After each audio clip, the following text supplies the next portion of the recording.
This conference will now be recorded. And thank you, Jeffrey, for all of your minutes over the last 2 years. You've been awesome. And I wish we adopted this sooner, to be completely honest.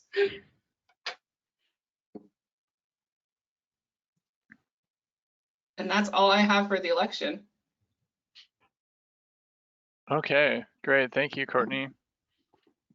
And yeah, so we're going to be talking about, so the next item is the standardized data collection template demo and discussion of recent updates. Eli is going to be kind of sharing what he's been working on for the template, and then we've got some questions we're going to kind of throw out to the committee to discuss. So yeah, Eli, I guess take it away. Okay, I'm gonna figure out how to share screen on GoToMeeting. Does anybody have any tips on where to find the share? Yeah, there should be a screen icon. Yeah, little circle. Perfect. Okay. Screen is visible? Yes, it's okay. in edit mode. All right, we'll just go. I'm going to be flipping back and forth between tabs, so I'll just leave it here in this edit mode. So to first off start, I ran across a little comic that I found to be pretty entertaining, especially how it's pertinent to what we're trying to accomplish. Other organizations already have existing data collection methods, and it's important to keep in mind that a lot of people don't necessarily want to participate in this. So what we may end up creating is just another competing standard, and with that in mind, we would want to make whatever we create as easy and accessible for people to use, so that it is not turning out to be another competitive standard, but one that people actually participate in. I will begin with last meeting, we went over the survey data collection template for people to use, and we had some suggestions, and I followed through on some of the edits that we made, and now we have a version that is on ArcGIS Online for some like just preliminary testing and sharing around and see how it works. And it is in the CWMA account, but right now I am in a Tualatin SWCD account where I'm imagining that we're an organization, we need a template, and now we're part of the CWMA, and we are a group member of the 4 county CWMA data collection template sharing group, and we can go in there and we can find the content, which inevitably be a few more items, but for right now we have a survey data collection template point layer, and we can go and we can look at the contents of this map and we can export it to ourselves.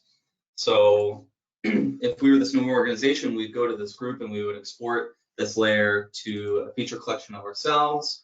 We could plug it in, give it a name, CSWCD, and we can export it. But that is only the first of 2 steps for people to follow. And once this layer is approved and people like how it works, then there will be some documentation that goes along with it on how to use this and how to interact with it on AGOL. So now that I've exported this feature layer to a collection, it's not quite ours yet because we want to be able to make domains. So if we were just to open this and we would try to edit and include domains, it won't let us. If we go to observer name and we want to list like my name and Tyler's and Olivia's, we can't do that. So we will have to publish it ourselves. And then once we do that, we can publish, we can send it to,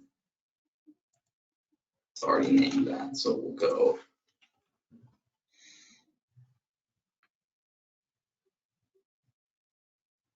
Okay.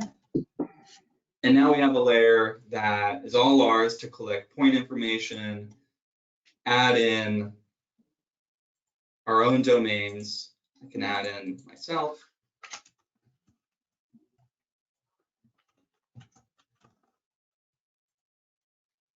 And then once we go into the map, and we can start adding it to our own maps and collecting data points on how large infestations are, kind of the whole gamut of of what we want to accomplish. So that is where it is standing now. And the next step from the survey data collection template was tackling the control templates, tracking information about treatment. So what was included in the spreadsheet that was crafted by many of you was, it, to my interpretation, immediately felt like one layer, but a lot of these fields don't function very well in one layer. I felt it was best to separate them, sort of like what we did with the survey layer, where it was split into two different collection methods. I split the control, everything listed in the control from the required and optional, into a point layer that basically mimicked the survey data collection point layer almost to a T, except for I changed a few field names. It's still tracking who the observer is, what the data source is, very similar fields, but now we're most interested in tracking how much, there are a few additional fields about the treatment area within 3 feet of the creek, in water treatment area, notes about biological control, and then the control types. So it's just a elevated survey data collection template. But then this doesn't include all the necessary information that organizations would need to collect about their spray logs, records about how much herbicide they're putting out into the world and on whose property. So many of these required fields, at first I thought could be just put in this point layer, something simple that can be transferable across any sort of data collection method, but it just ended up being too redundant and too difficult to work with. So now I felt like it was best to create a point layer and then create a survey 123 form that if people are participating through AGOL would have access to. And if they're not, if they're an organization that doesn't have any sort of Esri ArcGIS licenses, then they can piggyback off of the already made collection templates from WSDA and ODA on their paper or digital versions.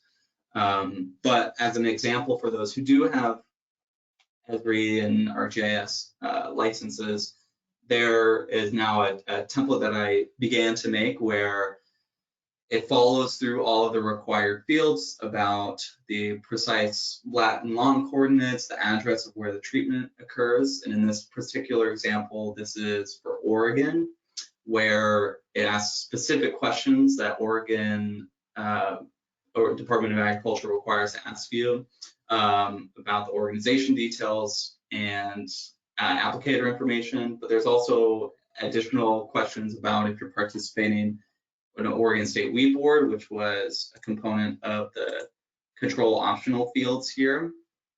And the survey 123 form, you can answer yes, and then it'll open up a few more questions about the site types and land ownership and such like that. Then you can go into the treatment, start end times, the weather conditions. The weather conditions at the end would be optional because you're not always recording that if you're there for less than an hour. But then the guts to this and the real meat of the form is when you go into tracking your prescriptions.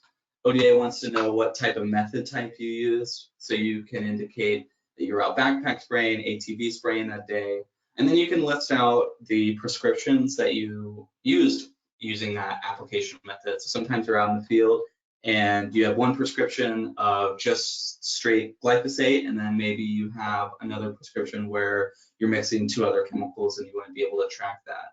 So you can create new records, you can list the acres that you treated with that particular prescription, you list out your active ingredients, it'll ask you what brand, so you can track the EPA registration number of that brand of active ingredient. And then it'll ask you all the details about your percent solution, how much did you use, and what unit of measurement, and who it was purchased by. All of these were required fields that were listed in the spreadsheet here. And after that, it'll also automatically calculate your application rate. If you use 10 ounces per 1 acre, then you're going to have an application rate of 10 ounces per acre. But if you use 0.5 acres, then your application rate would have been 20 ounces per acre. And then this is a very similar system for your adjuvants and colorants. You'll keep following the list of required fields that were in the spreadsheet of what weeds were controlled, how much carrier did you use, and then if you had any other additional prescriptions, you could add more here. And then if you used any other method types, you could add here. So maybe we were out spraying and injecting that day, so you can press this plus button and then record the same details, but for injections. And then this record, when you bring it into AGOL, the default record that you get to print out from the management page of Survey 123 is very legible and easy to follow, which is very nice. And then I made an alternative version for Washington, where it was a little bit more Washington specific about, I think it also asks you the method type there is if you were doing chemigation, air, or ground application. So it's a very similar form, but it's just structured a little bit different to meet the Washington requirements. And what's important to note about providing the CWMA template, I'm not familiar with, not sure about ODA, but I know with Washington that if you use your own digital collection form, then you need to have that approved by WSDA. So kind of one of the steps and processes that would be important for this is making sure that those organizations approve of this particular record collection method. And I feel like I'm moving very lightning fast, but I wanted to make sure that I stuck on time and was able to move through some of the questions and ask you all about some of the points and the decisions that were made about kind of taking this information and running with it, creating 2 separate layers, just to check in and make sure that if you all have any comments about that decision, whether it's too redundant to include all that spray log record in a point layer, and if you all feel that splitting those 2 up is a useful way. I also can't see. Did you include applicants on that form, the Survey 123? Yes, of course. The applicators are here at the bottom. So right now it's a very small list, but once it's published and people own it, modifying the form to include who their applicators are, super, I think I have the Excel form here. Very, very easy. You can go into, where are they? They're all the way down here. So we can add another applicator.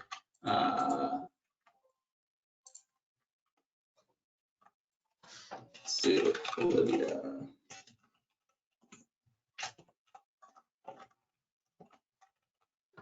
And changing these choices to the form also, when they go to republish, won't affect any existing form. So if they hire somebody midway through the season, or if they're working with contractors, new contractor for the season, they need to input all that information.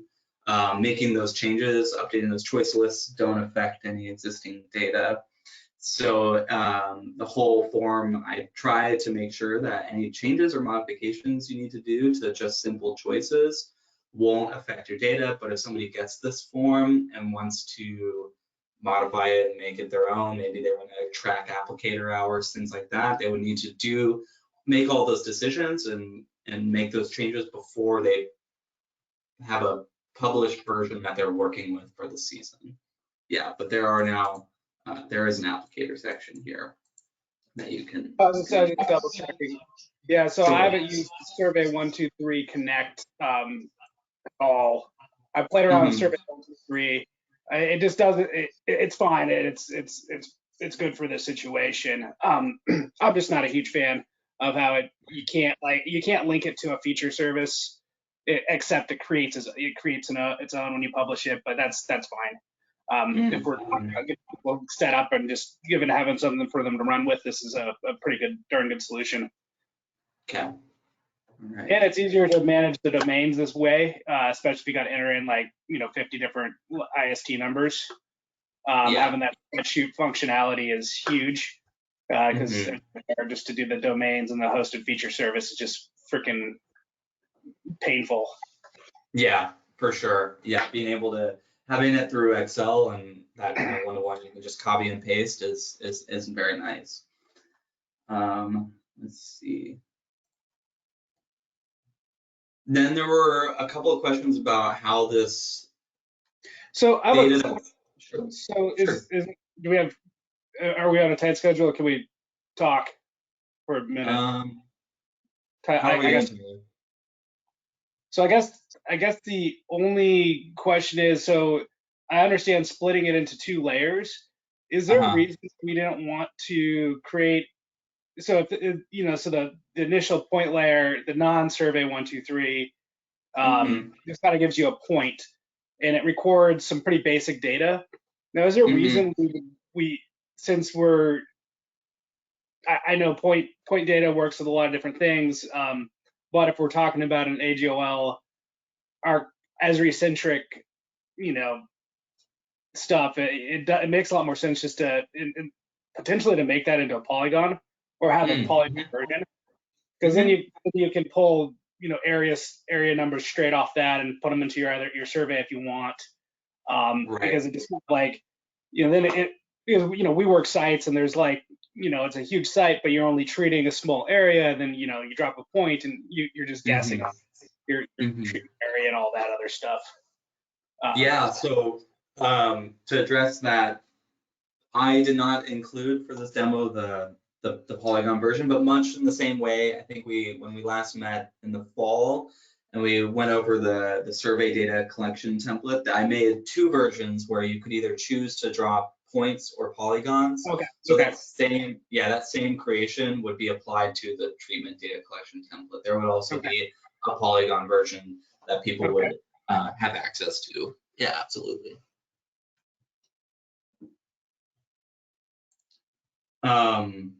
One of the big questions is how, if people are going to be using this, how would the information that's collected through these templates be useful to the CWMA, and what importance, what information is important.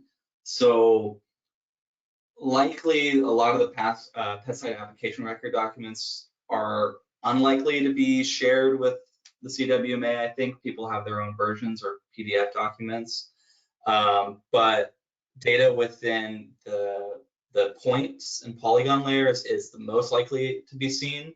So is there information contained in the pesticide application record that would be useful for like analysis, or I don't know, anything useful by the CWMA, example like what chemicals were used and what concentrations were they at? And if we were to try to ask the point and polygon layers maybe as optional fields, is that too much redundancy between the 2 documents? I'm imagining a scenario where it would be really nice for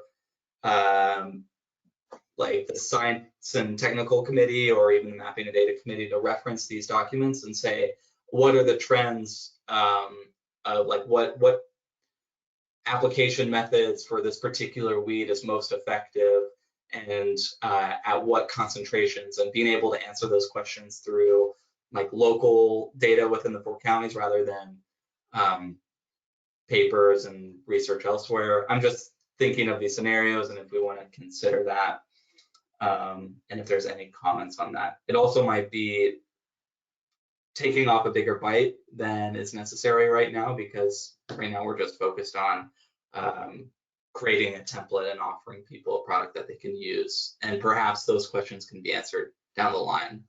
So just throwing that in the air as well. And then let's see, I think one of the questions that with the time that we have left that I really wanted to talk about, or ideas, is about the participation with these templates and asking people use them or reformatting their data. Required and not required fields feels very all or nothing. And if you don't have your own version that fits into that picture, it's very discouraging to participate because you feel like, oh, well, if I don't have it all, then I might not as well, or it's just going to be too much of a pain for me to reformat. And so would we rather than required and not required fields, and when we send the message to people to participate, would framing them as high priority fields and lower priority fields to send to us make more sense, so that people can send us at least even just a spreadsheet of lat long coordinates with the date and the species and who the data collected from? So then that would be very easy for them to extract from their data, and they wouldn't necessarily have to reformat it. Just asking to the group if we want to change our field names from required and not required, and listing them more along the lines of high priority and low priority. So I have no problem leaving required, not required. It's a template. People are going to take it and do whatever they want with it. And if they're on the AGL platform, they're going to probably, the best way we're going to get data back is if they just share it with the group. So, because that's what makes us, that's what makes this platform nice, is that you can instantaneously share your live data, your hosted feature layer, and it's there. So, if people don't want to record, just as long as we don't set the field value to required, so they have to enter, we could do that if we wanted, but I'm fine to say, we want to encourage people to submit data that kind of meets the existing standards, and yeah, I don't think it's going to scare anybody. Nobody's going to probably pay attention to it. Okay. No. Sure. Yeah, I can see there's definitely kind of like a messaging component to it, and a lot of it is also I guess just being open to people, just being available to people if they want to contact us directly to talk about it. It might just, I forgot, it could just be a matter of what we put within it. We could narrow down the required or high priority, whichever we go with, the actual domains within them. But yeah, no, these are I do like having that consideration also. Sure. Okay. Tyler, how much are we over? We have about 5 more minutes. Okay. Yeah, so I guess with that last bit of time, I don't know, are there any questions or parts of these templates that anybody here wants to look at again or take another look? I can show the Washington version because folks who might be watching this recording want to know what it looks like for Washington. So let me pop that open.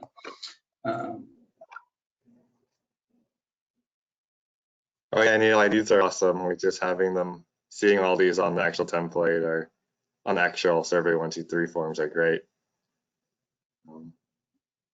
Yeah, this is the Washington version here. Very, very similar. Biggest difference is when you get to the method types, this last page of the document, where you want to build everything around the methods used. So most often you're doing ground applications with a particular type of equipment. Backpack spraying is probably going to be most common, and then from here it is the exact same structure as ODA, where you're building around your prescription information and the acres treated with that particular prescription around the selections of your equipment used and then the method. So it's basically a one-to-one of the ODA. It's a little bit different, but also, again, we would have to check in with WSDA to make sure that whatever records are created from a Survey 123 form meet their requirements for their standards. So yeah, this is the Washington version. And that's all I wanted to bring and show today, where those are at. So I think the survey collection layer is pretty close to, calling it complete. So I think throwing out if people want to start joining that group and bringing it into their own organizational account and playing with it and messing with it and see what they like or dislike would be a good place to go from here. But that's all for today.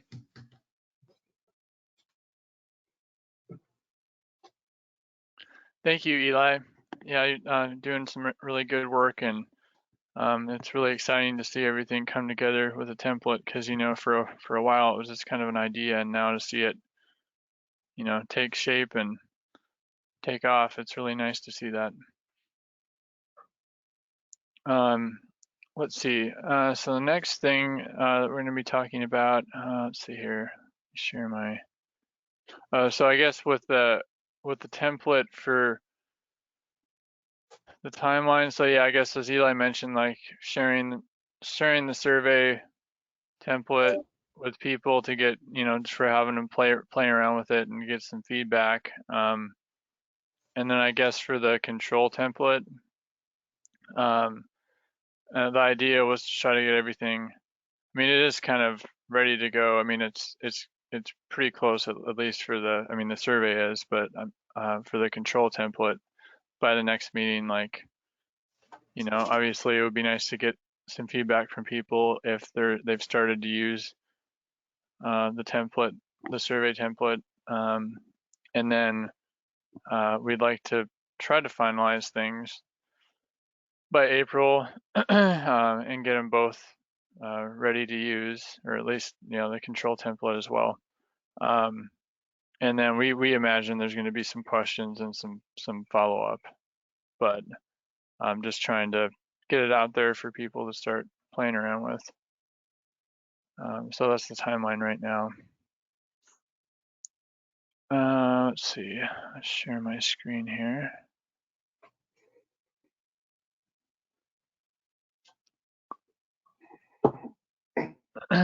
So next, let's see, the next thing here is, I guess this is something that, I don't know, Eli, if you wanted to go through this. This is for the, so this is for the priority map. Yeah, sure. And I guess this is, when I was looking at the slide as I was talking about the templates, I thought we might be getting actually too far ahead of ourselves with this meeting, but I think what's important to follow along with this is starting to imagine the workflow of how participants would be sending us their data, and then who here at the committee would be working with it. I mean, likely it's going to be now Tyler and I handling and managing the data and figuring out what sort of workload do we want to put on ourselves, and then future chair committee members when they are handling the data years down the line.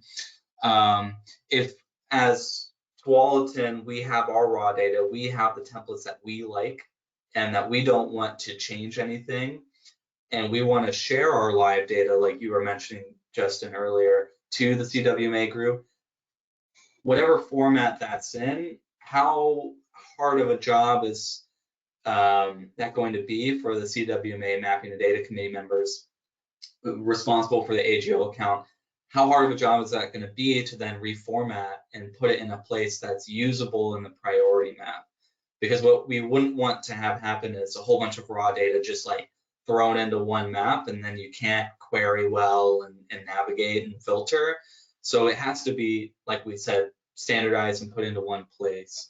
So it needs to be reformatted at one point, and this was just kind of a way to help visualize that and just throw in some questions that are associated with each stage of the process. Let me pull this up so I can look closer at it. And the question here in the middle is, do we have partners submit reformatted data for the committee members to easily integrate back into the priority map, or and then provide them guidance on how to share those layers with the proper reformatting, or do we just have them submit raw data and then the workload is then put to completely rearrange and rename things elsewhere? But probably not. That's not likely the path we would want to take. We want them to at least submit data that's in some quickly usable format in the priority map. So then asking what would be those priority fields that we would want people to submit. And then that would be put into a sharing group, and they wouldn't be added to the priority map until the organizational account of the CWMA people in that group kind of do a QA, QC on those layers and make sure that they work and fit right in. But I wanted to just at least start creating some sort of visual model of how that process is going to work and look. Because oftentimes just talking through it can feel really abstract, and it's hard to keep track of these sorts of things and how it's going to actually be put into practice. And I just wanted to throw this visual out there to help people see what that flow is going to maybe look like, but it doesn't have to look like this. So that's my commentary on this. So I think, you know, that having the CWMA priority map is nice, and it's something that has kind of been around since Jeff Lesh, I think, did the original version. But hypothetically, if people can access and use a template with all the required fields, then they should be able to share all their data. And I don't know, I almost want to suggest that we just get everybody to share it, you know, encourage everybody to share it with IMAP invasives. That's what it's there for. It's already kind of like the central clearinghouse. I don't know if, you know, it's basically recreating what IMAP already is.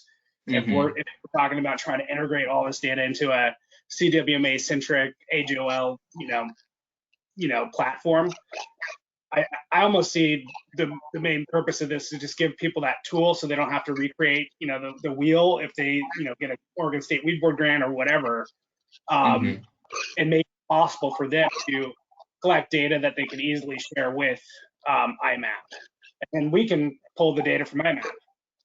Otherwise, we're talking about we're looking at, you know, spending a bunch of, you know, staff time, not CWMA staff, but your guys, you know, whoever's data curating time that manipulate, get it all in the same format, and then basically reproduce the exact same thing that IMAP already does, right? Yeah. So, you know, the priority map it looks cool. It's nice. But now that we have, and I think Jeff made that one before IMAP was even up and running in the state, I want to say, but I could be wrong. I mean, the one issue is that always kind of came up with that. Like, we always thought about, like, oh, we can go to IMAP, but it's always hard to accommodate also that part of the CWMA is also Clark County. And that can't Oh, be yeah, I forgot about Clark County. They're the. it's always a hurdle in it. And of course, we want to accommodate for them as possible. Good point. Maybe there is something, but there's a point to, like, making the workflow that there does feedback with IMAP too, just so that we make sure the data gets there. It doesn't have to be in that visualization, but it's maybe a part of it for later on at least. So what I would say, if people are submitting data if they're using these templates, it should, or, you know, we're all going to have, you know, species name. There's different things between the data sets. That's what, and then as soon as you change, you know, like we do species, like we do, our domain is, you know, we don't have, you know, scientific name and then, you know, common name as separate fields. We just jam them in one field and you do it that way. So as, you know, as soon as you add, if everybody has the exact, you know, if it depends on what you want to display. If it's just observation by species, maybe not that hard. because some of the integration, especially with if you're trying to get everything to fit into an existing feature class, you're going to basically want to make for querying and all that, you're going to have to make all the names the same. So you can use you could write an arcade script that'll probably tackle most of those things pretty easily. And that wouldn't be a heavy lift once you get that set up though, but setting up is kind of a pain. Is basically a bunch of if then statements. And other than, so I guess that's but if everybody's using the same template, what comes in is going to look pretty uniform, and it shouldn't be hard just to append it to an existing layer. Right. And the key is to limit the number of fields you're using to make the workflow simple. Because if you try to include I don't know, I'm just trying to think of something, if you're including organization name, observer names, well, as long as all that's fine, as long as you don't want to run a query against it. So species name and probably observation date and patch size, % cover might be the only fields you really ever want to even use. Right. Yeah, that taps into that question of the what are those priority fields that we care about and want to include on if we're, as you said, IMAP and basis already covers a lot of those bases, but we have Clark County to consider, and if we're not trying to completely reinvent the wheel, but we want to have something that all the CWMA members can look at, then yeah, we would want to keep that list of things of fields that they need to submit very, very small. And if this then we get into our stride and workflow with it and it starts working out, then maybe start to consider other fields down the line. But for now, keeping it short, sweet, and simple makes sense. Yeah, I'd say it'd be species and observation data are the bare minimum. If you want to include more information, because a lot of the old data doesn't, it's just a lot of just observation, and there's nothing else tied to it. At least a lot of the stuff we have for Clackamas County. But I think species and observation data are your first two, and then work in patch size and % cover maybe. And then you can think about organization, and I don't even know if that's necessary. Yeah. It can still be in the data, but you don't need to display it.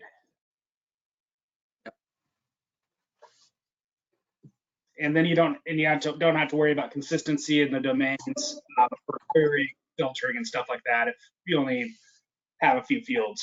So that's my take. Cool. Yeah, I agree with that. I mean, just keeping it simple, not that many data fields. And then yeah, I mean, I understand us wanting to promote IMAP, but yeah, just wanting it to be accessible by everyone, by all 4 counties. And we can pull in data from Lindsay from IMAP into this. It's just, we'll have to, it'll be in a different format. So just have to get reformatted. But I don't think that would be too big of a deal. I mean, if it's all coming in, if it's a bulk download, when you do it, I don't know, maybe you do it twice a year, however often it gets updated, once a year, that shouldn't be too bad. Also, there's another, I'm pretty sure aren't they using an enterprise account kind of setup with server, like their database on the back end? For there IMAP? is a potential for IMAP. So hypothetically, I believe Lindsay could probably share that data as a maybe publish it. I'm not sure how they have set it up or if there's use requirements or limitations. But basically, it's a feature service that you could probably display straight onto your map, like pulled live data from IMAP. I don't know if I don't know if there's a huge lift on Lindsay's end where that's not going to be practical, but like with our system, like how we have AGL set up, we can share. But we're moving towards is we're basically using hosted view layers for each species to display just that one species, so you can turn it on and off on field maps a lot easier. And essentially, what that you can create a view layer that only looks at, if you do it by species, then you automatically can kind of get rid of that. Oh, are the names the same? Do I have to edit the data anymore because it's right there already? I'm getting into the weeds on this one, so I'll leave it at that. But that's a possibility that's worth exploring, because if everybody's dumping, most folks are putting, if we get them to submit to IMAP, then it's one stop versus submitting it to IMAP and submitting to us. But if not, even if we have to pull, even if it's just like a bulk download for once or twice a year, that still works. But I just wanted to throw that out there to keep in mind, or just be thinking about. Okay. Yeah, no, that makes sense. I was going to try to ask Lindsay, well, if she was at this meeting, I was going to ask her about that, about how to access the data and, maybe try to do it directly, to our priority map.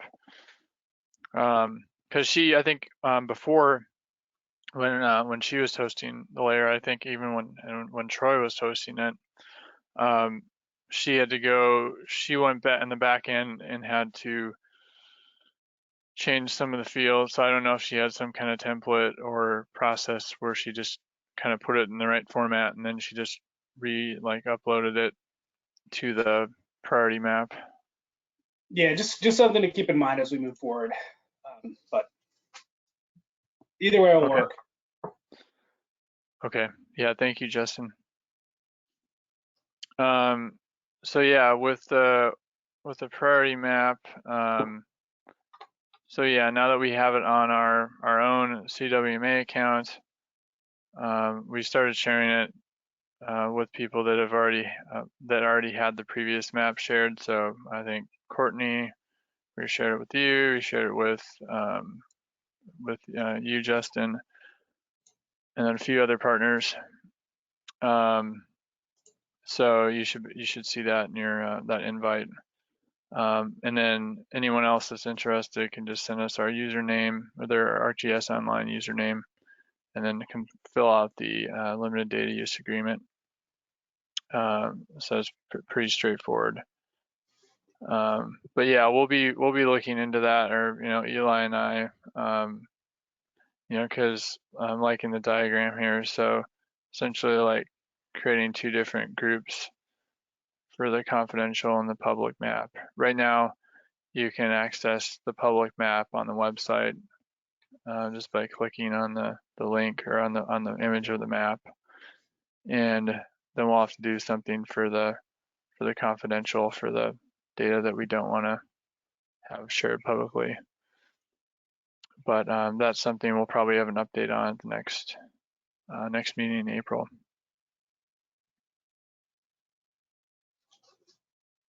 Okay, so the next thing is the work plan. So 2022 work plan. I sent out this plan for the committee, any feedback or edits, and the one that I got was from Lindsay, and she had some really good feedback, talking about having a call for data report, so end of the year report on the data that was collected, the follow-up, kind of following up on, okay, were these species treated? Was there control done, to help kind of close the loop? And I think that's great. Once we get some more data, I think the issue's been we just haven't gotten a lot of data. And so as we start getting in more data, I think that's a great idea, just having some kind of end of the year report, something that we can share with partners to show like, how is this data being used? What's being, is there any follow-up on the data that was shared, and are there any success stories even? I think that's one of the big things, is showing like how the data is used and how it can be used to coordinate treatment and show the effectiveness even. And then Lindsay also has suggestion maybe making the list longer for the call for data species, thinking that if we only have like 4 species, not as many people might not be like, either they might not be finding them or they might not be prioritizing them when they're surveying. So trying to be, have a bigger list of species, maybe we'll see an increase in participation. And then her other suggestion was just leaving it as is for this year, just kind of go on autopilot and just see what we get. And then, if we get some data, then we can close the loop, do a report on it, and try to kind of tell people how we're using the data. And I think that's one of the main things right now is that are the missing pieces.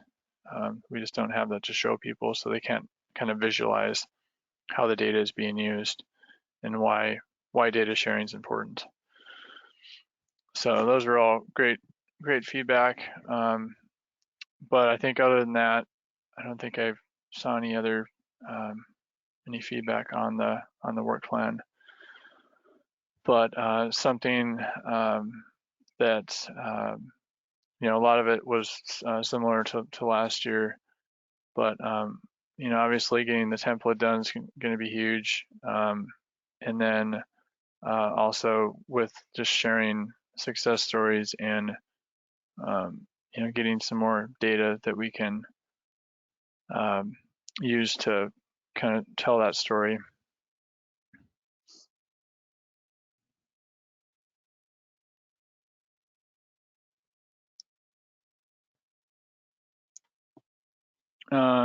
So the other thing was the website pages review.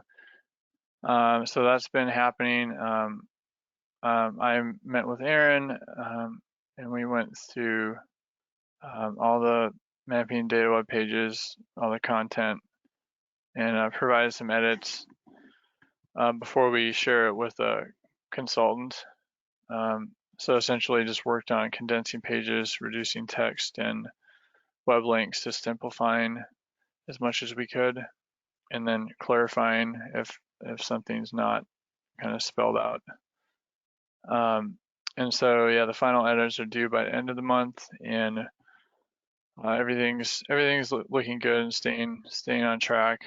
And then I don't know, Courtney, what was the timeline for the consultant, like to go through and like complete those revisions and kind of the update? Yeah, that's a great question. I think it's really dependent on how fast we can move through the existing content. But I think ideally we're trying to get a contractor in by the summer. So if not by the end of the year. Okay, that's great. Yeah, I'm excited for it. I think it's going to help out a lot, and yeah, I think it's a great idea. All right. So next thing, I think Jeffrey, you had some updates, seeing iNaturalist, and then the 2022 call for data species, and then the data contest discussion. Yeah. I can advance the slides here if you just let me know, and I can keep advancing them. Sure. That's great. Yeah, so I think I'll have like 3 slides really, so that'd be great. So iNatural's project update.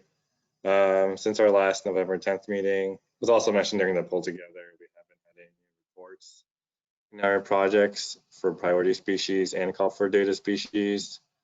It's kind of not surprising since it's through the winter. And yeah, for last year of 2021, we didn't have any contest entries, unfortunately. Oops. Oh, I think you clicked on the link, Tyler. That's fine. And the prizes will be used to boost for another event. I think with the Columbia Gorge CWMA, so it's great to have that kind of having those prizes being used in a meaningful way, and we'll still have like funding for next year as well. So I'm happy that those prizes will be used in a good way soon. And although we didn't get any entries, we still got some like support and outreach by other groups like Johnson Creek Watershed Council. They had a post about small balsam from I think Noah Jenkins. He wrote this one up. He has like a monthly what's that weed kind of post, and I sent a reminder to them, like a personal email reminder, like yeah, just because they always have eyes out in the field to kind of look out for that. And he went above and beyond and created this post for the public to see. And so now we have a conversation. It'd be good if we have a conversation about the new weeds for 2022. What's been suggested by the technical committee and the larger group are rough chervil. Oh, I'll try to say the names. Sciraphyllum, timulum, hard rust, juncus, and flexes, velvet leaf, Butylon, Theophrasti, and giant reed, Arundo, Donax. And here's some extra details about how they are listed in Oregon. Should include Washington too, if that info is available. Also some details that people mentioned about kind of general life history kind of things, and also other challenges and observations that they've noticed. And we can also talk about, like, as we finalize this list, whether we want to include or exclude some of the 2021 species, if we want to include more than 4 species or not. Yeah, so I'll open that conversation up right now. See what you all think.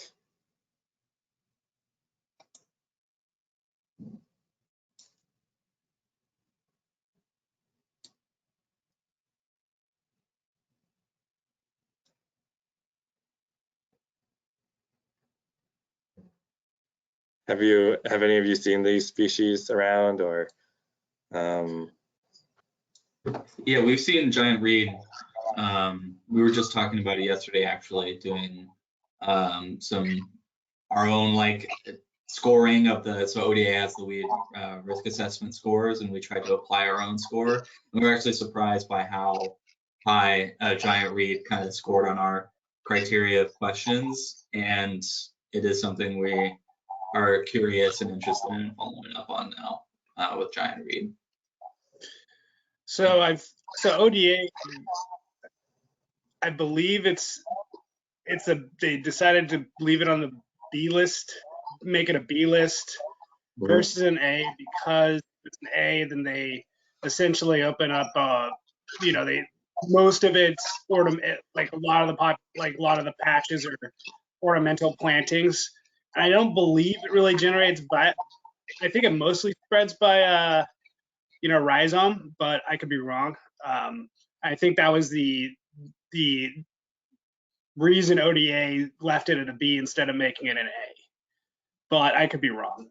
That's just kind of like I remember from, was it Oregon State Weed Board meeting two plus years ago now. So, but yeah, you're correct, Justin. It doesn't. The seed isn't viable. So yeah, okay. It's spread by rhizomes. Yeah, so if it's in urban settings, ODA didn't want to have to bother with telling people that they have to eradicate it if if neighbors report it or something. I guess that was the rationale. Yeah. Go ahead. But if it was growing next to a natural area, I'd definitely make it that's like you gotta blast it as soon as you can. High priority. Yeah, because it did rank under low A listing. I'm looking at the report right now. I do recall seeing that too, and they ended up doing B. It says it's been debated and deciding within their own program staff to list it as B. The basis for this listing rests with its lack of seed production and its association with urban landscapes. Yeah. Yep. So it's consistent with what you said. But getting more data on it might not be a bad thing. That's the one out of these that I'd actually, I'd most like to see more data on, because even it's visible, it's easy for people to recognize, and you actually might be able to do something with that. You get reports of it showing up, in a backyard next to a riparian area. Maybe you target that population, maybe you don't. But at least it would be actionable versus the other ones where, like, really, if somebody if somebody goes crazy and is finds all the rough chervil around Oregon City or something, and they send us a bunch of data, we're not going to target it, as a program. That's why I definitely like the DAT read, because it's something that if, depending on where it is, we could target it. If it's on Clear Creek, if it's on, the Clackamas, or if it's on, a tributary, any sort of riparian area in the Molalla, that's a priority for control. So that's why I really like that specific one. The other ones, like, that's also kind of, in general, I feel that way. Like, I'm like, A-list species, yes, because we can do something, and we will do something. With these other ones, yeah, we want to know more about them, but we don't have the resources in a lot of cases to tackle them. So that's kind of, but the other ones aren't bad. There's nothing wrong with rough chervil or hard rush or velvet leaf. I guess that brings us to the question of whether that would be a priority species or call for data species. I don't know if that's part of the conversation for today, but I guess it'd be call for data. And rough chervil does kind of bring along the similar kind of scenario as we had with Japanese hedge parsley, where it's kind of like a really difficult one to ID in the field. Yeah.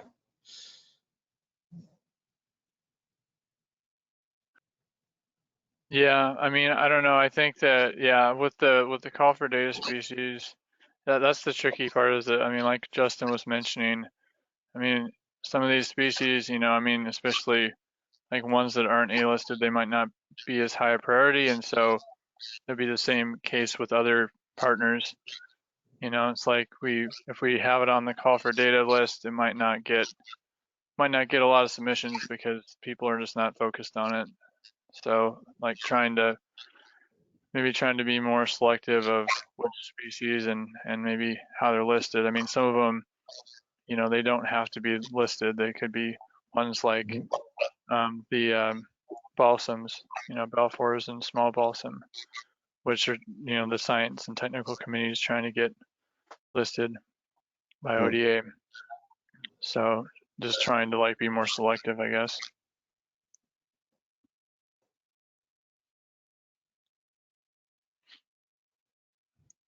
And then also the other question is too, and I think Lindsay mentioned it in her email. It's just like, do we want to have call for data? Do we want to have this anymore?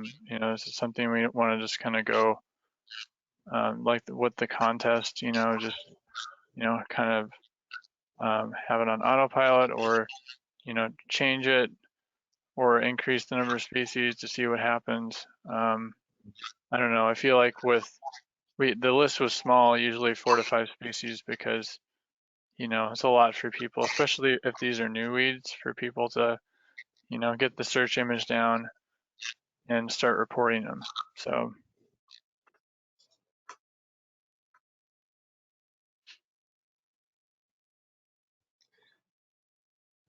It might be, I don't know, since we had a, like we've mentioned, there's been a lack of participation. I think maybe at this point, we can encourage folks to keep an eye out for, pick a couple species. But I think we should just be encouraging them at this juncture, if I'm not mistaken, just to start sharing data. Submit your data to IMAP if you're Clark or wherever to the Rapid Data Committee. Just get if we want to integrate it into a priority map, we should be probably trying to solicit organizations to submit data just straight to us, and then we get everything. And on top of that, we always can use a listserv or whatever to promote like one or two species that we really want more data on. Well, have it as in the context of collect it and then submit it all, because that's what's going to be useful, right? And that's and also that's easier for folks if it's like I got to doubt if I can just share this layer or shoot this file to a database over and I'm done, versus all right, I got to go in, got to pull out the data and like parse it and just send them this. I don't know, seems easier and what we'd want to do in the long run anyways, right? Yeah, I do kind of dive a tiny bit into that too, about simplifying kind of the process of it. But real quick also, Tyler, I should have asked you this earlier, but is this something we want to finalize today, this list, as a group? Yeah, I mean, it would be good to like maybe just figure out like which ones like from last year we want to keep, and then which ones that are on this list right now we'd want to add on there.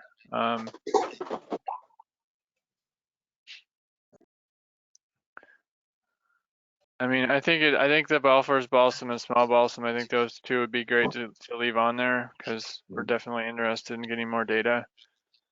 Puncture vine, I mean, I know, that's a B-listed weed. I mean, it's something that we're seeing more of in our county.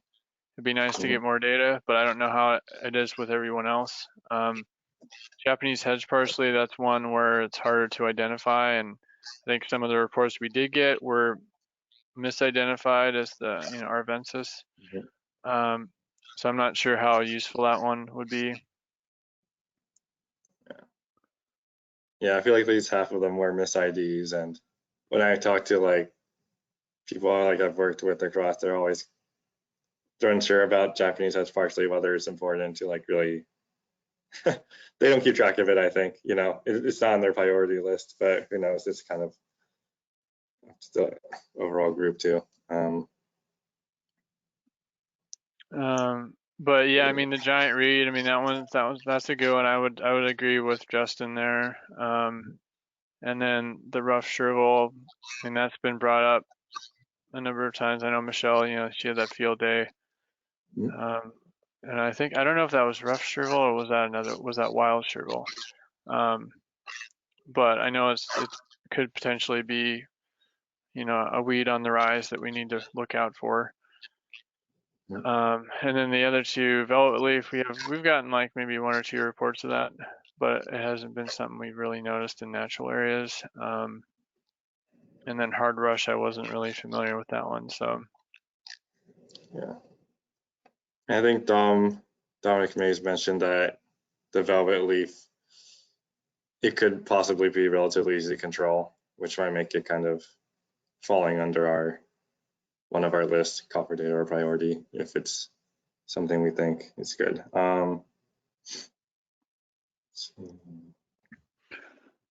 It'd be interesting to work with like outreach group also, if they have tips for how we can get better information now about species ID, especially like with rough shrivel and Japanese hedge parsley, things like that kind of group things. Right. So yeah, I guess what's the group feel like? I mean, I guess personally for me, I think like keeping the Balfour's balsam and the small balsam, and then even the puncture vine, and then maybe getting rid of the Japanese hedge parsley, adding in the giant reed and maybe the rough shrivel.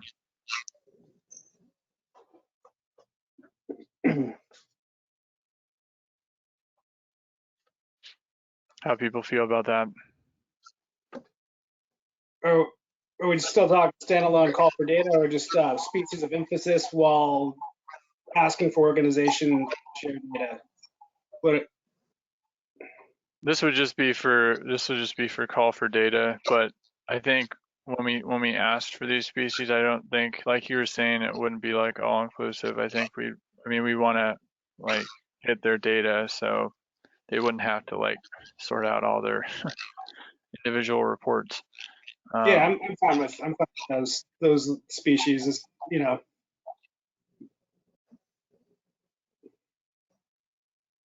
Yeah, that Okay. sounds good to me. Okay, yeah, it would be 5, so it would be one more species, but okay, awesome, thank you. The last one here, let's see. So yeah, just thinking about the call for data. You know, and I think I mentioned it before, is just Lindsay was mentioning, you know, obviously we want to, it's a good contest, but it's like, you know, maybe we need to think about it in a regional perspective. You know, kind of an add-on to what Troy or Lindsay's already doing. And then maybe just trying to simplify the process, because using that Google form might be a little too complicated for people. And maybe it's just simply like either sharing the data on, you know, ArcGIS Online, or just emailing the geodatabases. I agree. I think if we can encourage people to, you know, to be picking winners and losers in the mapping, the online mapping industry, I don't know, no, but Esri is the platform that is there, and if we can get folks adopting that, and it's going to improve just by its structure. It's going to improve our access to our partners' data and data sharing. Period. So just encouraging folks to start using, if they've got organizational level accounts already, to start using it, and sharing it via AGL is preferred, but doing the geodatabase to Tyler is also probably a good method.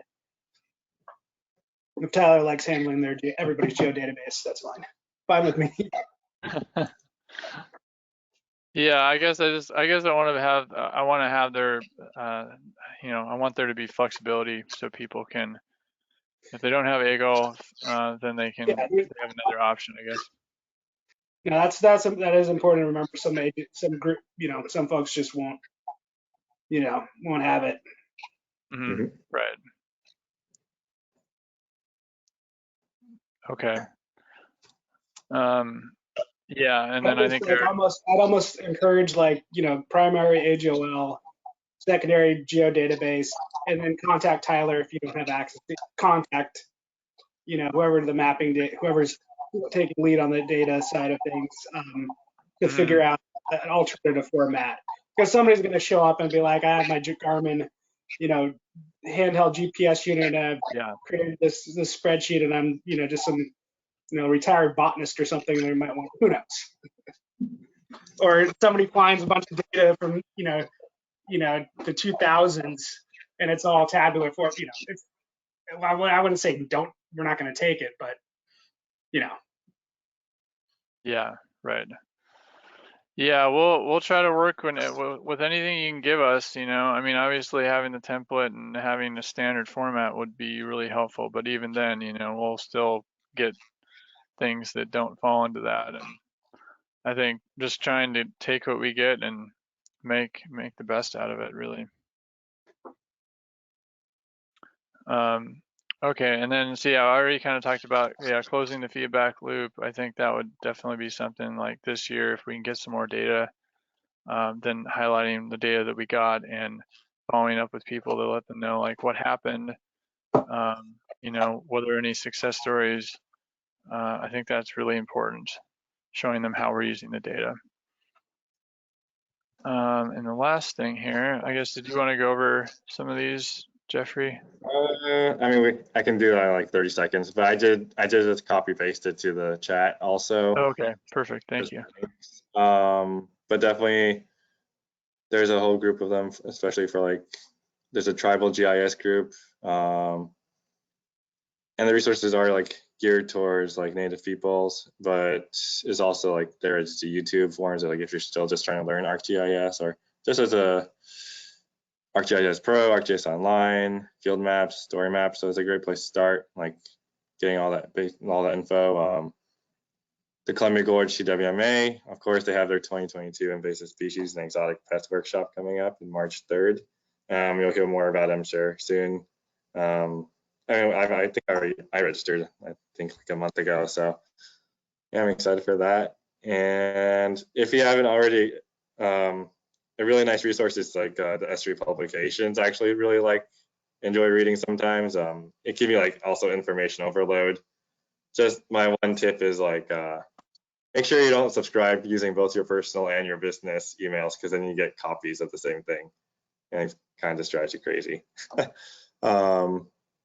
And then there's some other supplemental kind of readings too that might be of interest, or you might use as an example in the future for telling stories. Perfect. Thank you, Jeffrey. Mhm. All right. So I think that does it for today's meeting. Next meeting is going to be on April 13th, and it'll be another remote teleconference meeting. But yeah, I appreciate everyone for showing up and for providing input, and it's a great meeting, and looking forward to being your chair here for another 2 years, and congrats to Eli for becoming the vice chair, and thank you very much, Jeffrey, for all your help as vice chair. It's been great working with you, and I'm sure we're going to still see you here, but you know, it's been a pleasure.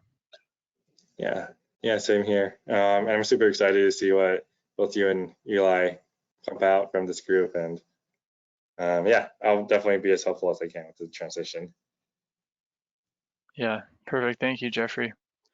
Yeah, Thanks you, everybody for your leadership. Thanks, Laura. Thank you, Laura. Thank you. Oh. I'm gonna stop recording. This conference will now be recorded. How nice. She needs a name. Oh, yeah. Who's that?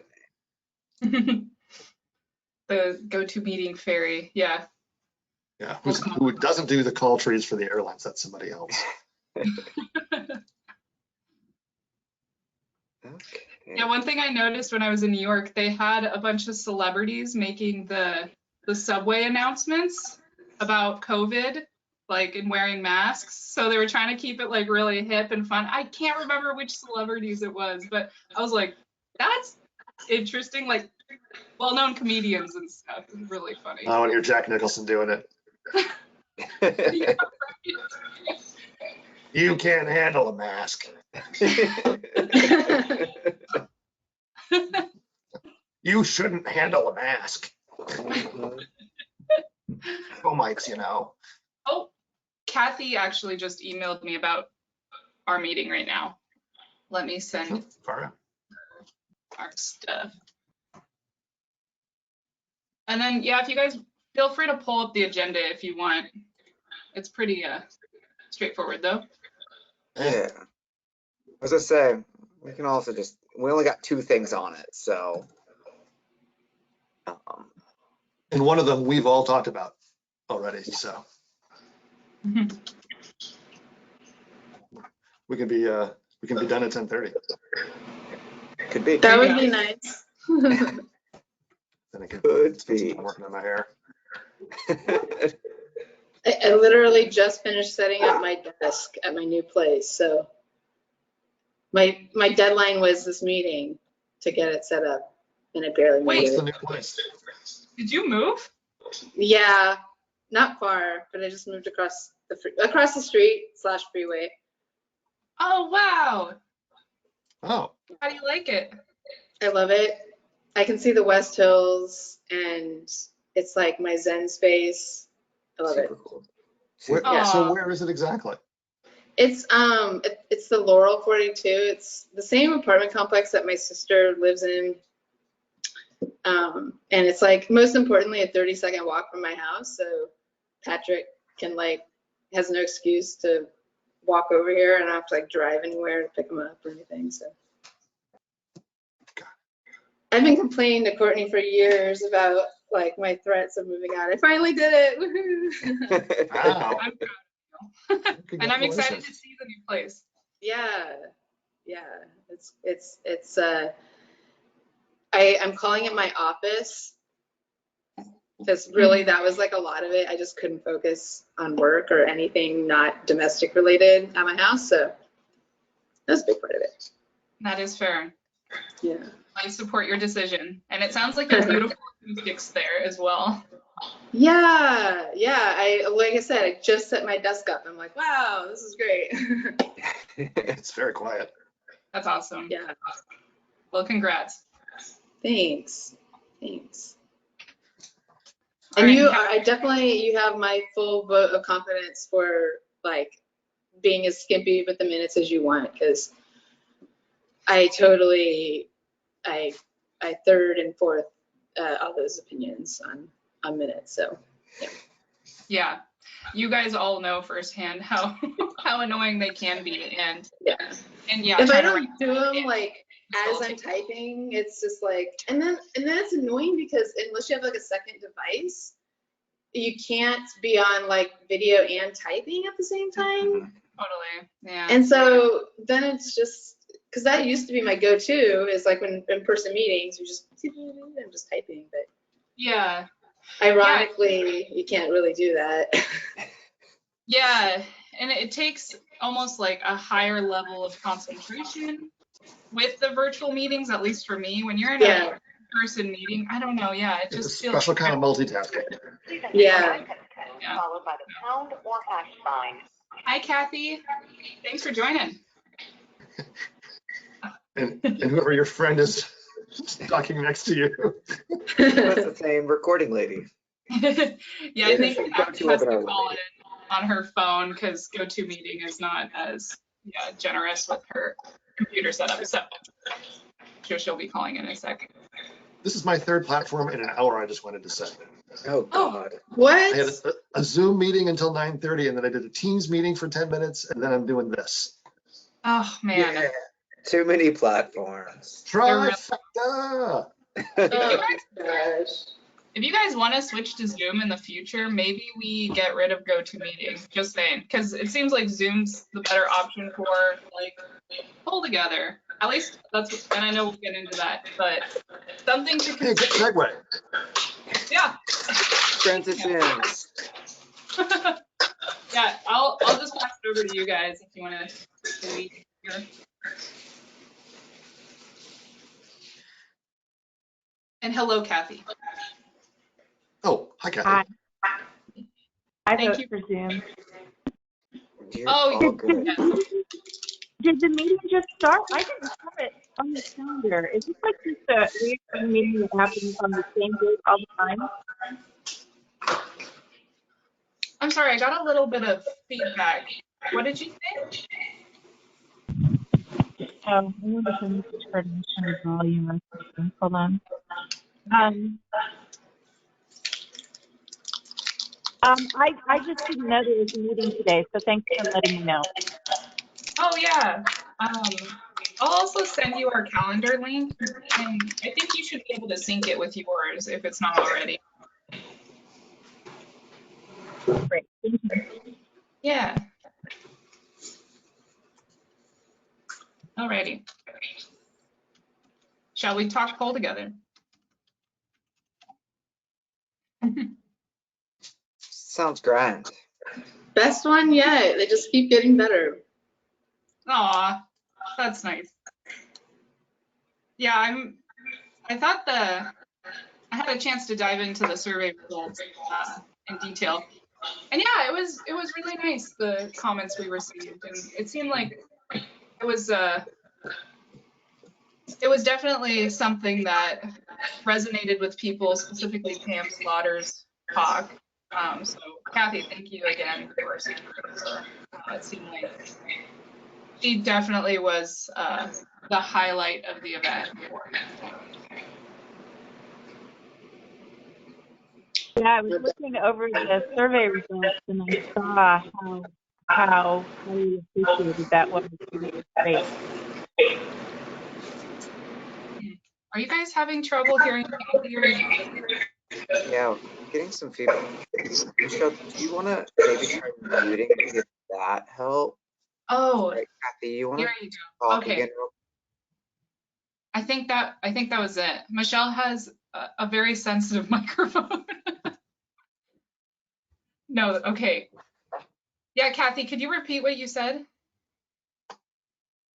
I said I was looking over those survey results and I was seeing that that Pamela's presentation was highly valued, and I'm just so glad that worked out. Yes, yeah, me too. She is wonderful, and I'm still working through the honorarium with her. I think she got a lot of requests following the event. A lot of people reached out to me wanting her contact information again, and so yeah, I was just really grateful to have her. It was definitely one of the more moving presentations I think I've ever seen.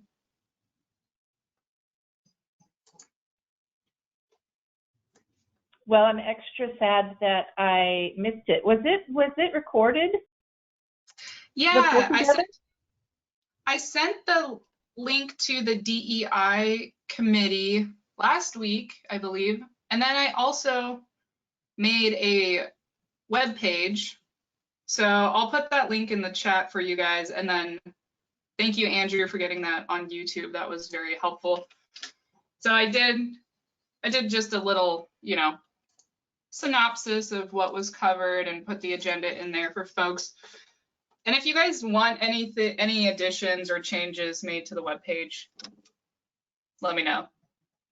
I know this is kind of going to be education realm when we dive into the content too on the website. So. Perfect. Thank you. Yeah.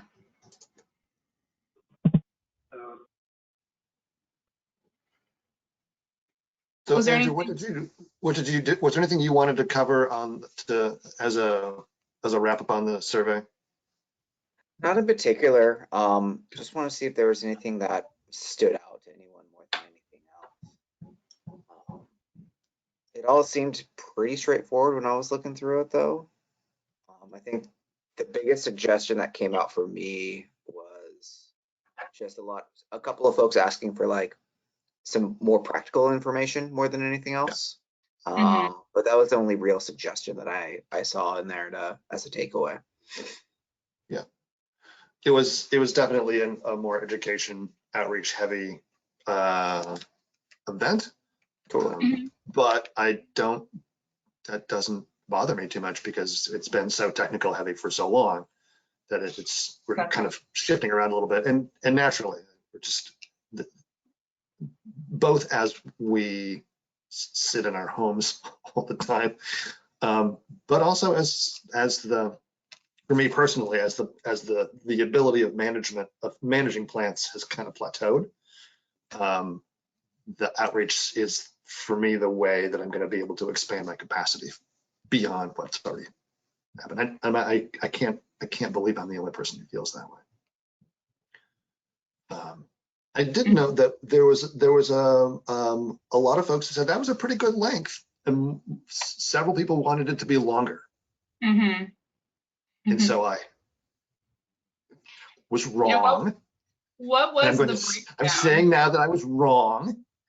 That shorter was not what people wanted, but longer, which was intriguing to me. Yeah. So the breakdown ended up being here. I can just share my screen actually because I have it up right now. Thank you. Yeah, totally. Sorry if you're staring at my was terribly messy desktop. So this is the presentation's most meaningful. Here's the length. I love that 2 people thought it was too long. I know. And I wasn't one of them. I'm just saying.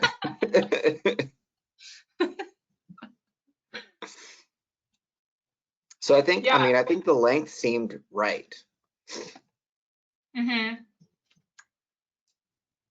Yeah, I was a little worried, as you both know, just since it was such a different thing for our group. But I do see a lot of screen fatigue with not only ICEP that will be happening next month, but just general meetings too. It just seems like it's been, and not to say like we don't get great representation, because we do, but yeah, I do see people getting, I think, a little burnt out on so many virtual events and meetings. And I think it helped. I mean, we had a pretty good slate. And Pam particularly Pam was probably the best presentation I've heard since I got out of grad school. Wow. In that she put one slide up and then she made her presentation. I love that to death. Yeah. Because we have been in an era of slide after slide after slide after slide after slide. And there were some comments of like, did she forget to advance the slides? Like, nope, nope, that's the way, that's it. That's the way she's doing it. It was such a relief to see it. And I hope people took note of that. I think that's an important antidote to screen fatigue, is actually effective presentations. I'm going to step off my soapbox. Can you guys still see me? I got a connection lost notice. Yeah, you're still here. I got a notice saying that. And you appear to be moving. Technical. Okay, issues. it's back. It's been reestablished. I don't know what, you guys all just went away for a second. Funny, Yeah. I don't feel any different. You didn't just time warp? Not just that, no. So yeah, I think with the shorter event, I really liked that we had kind of these big picture, larger topics that can apply to a lot of different people, and they weren't so like technical and geographically focused. And yeah, I think that could really resonate with more folks. And that's one thing I've been thinking about more with our virtual events. It's like we do have this great opportunity, the silver lining being we can reach further audiences well beyond our, service area in the CWMA. So yeah, it's interesting to see how many people we got around the Northwest. And one thing I think for next year is including like the county and state in the registration. And that's something we did with ICEP. I know we did zip codes, but that's a little harder to kind of figure out. But it's been pretty phenomenal to see how many people called from out of state. And I'm sure we got that with Poll Together too when we start diving into those zip codes. Yep. But yeah, I think that's great information to get up front and just as valuable as survey results. Yeah, and it was interesting to see the responses to the question, hey, what sorts of species are you concerned about? And to get stuff like, wait, what?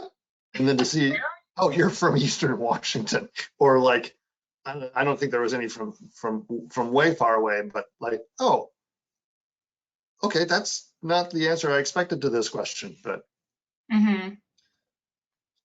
note to self. And that there wasn't very many too. Yeah. Yeah, how many did we get? I think we got 12 to 15 total, and half of those were of any local consequence. I mean, we're not putting Tree of Heaven on the list. Sorry. But it does, it's a little surprising, but I don't know that it's super surprising, because when we were doing these discussions in person, we have had to scrape to get folks to throw things in, which is, I think, part of why we end up on these weird side trips into, well, it's been a lot of ODA bashing. because there's nothing else really that we're talking about. So, you know, that's just from the ones that I've led. Anyway, it's a thing to think about for the next time we do it, whenever that is. Yeah. Yeah, that's a great point. Was there anything that we could have done differently that come to mind? Or you'd like to see incorporated next year? Let me see. I can't think of anything for me. Let me see if I can't go over to this one.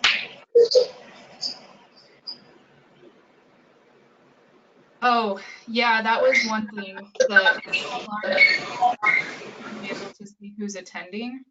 That was some feedback I got from just one attendee, but that's interesting to see there because I think I think folks were a little intimidated by maybe sending questions or chat because they didn't know who was on the receiving end, and that makes sense. Like, and as I was looking at the attendee view on my laptop, yeah, it felt like you kind of just feel like it's you and the presenters, and you have no idea who else is on the line. So that's one thing maybe we can. I think that's something we can do on and off in Zoom, but I'm not sure. I think with the webinar setting, it's a little different, as I remember. But yeah, that's interesting because I didn't realize that as like the presenter view, you can see everyone. So I assumed that everyone could, and yeah, if they can't, I think that's a really important thing to correct because a big part of the event is kind of networking. So if you don't even know who else is there, it's hard. And like being able to direct message people, you know, should be something that we can do. But again, I think in the webinar setting, oh my God. There's somebody behind you. Thank you. Let me see if I can get over. The perks of living with my sister. It's like, does Michelle have an intruder? Do we need to help? An intruder who brought a hot drink. Oh. I have 9. Ooh, nice cup. Yeah, very nice intruder. Yeah, and she brought bacon. Oh. Yeah. So that's the thing we should put on the list for next year is bacon. No, putting the option of being able to direct message and know who else is there. If hopefully, maybe we won't even have to have it virtually, but if we do. Right. Yeah, that's definitely a feature of webinar, is that it's kind of like a one-way circuit with attendees and panelists and speakers. The only drawback if we switched over to meeting is that then it would be I mean, I guess we could try to, like, as the host, be able to disable some of the features, because then we run the risk of somebody like overtaking the meeting. You know, whether that's too many messages, sharing screen over it. You don't have like the question and answer section, so it can get a little funky sometimes if you're doing it that way. So it seems like. Sorry. Oh, I was just gonna say, so you're saying that Zoom doesn't allow for attendees to see who is on the line. You have to be in a Zoom meeting to do that. Gotcha. Yep, that's right. I'm also selfishly asking for ISEP next month. But that is good to know. Yeah, that's annoying. It seems like Zoom ought to evolve a little bit because they're, you know, in this current world we're in, it's like there ought to be a little bit more control over what type of features you can turn on and off. Yeah, I know they're doing some work on the back end of their systems, just from like an event that I went to that was talking about some of their changes. Like one of the things I know that they're doing is within the webinar feature, they're hoping to create like breakout rooms that you can kind of have in meetings. It's all in like beta staging. We requested to like be on that list to test it out, but we haven't gotten notification that it's ready yet. But so hopefully that will be another feature that if it, you know, if we're still in the same situation, So, try it out. and we can do that in meetings, just not in webinar. It's so That's weird. right. It It's is super weird. It's frustrating. I mean, you can, the technology's already there. Just why was, you know, we're like 2 years into this thing, like, come on. Yep.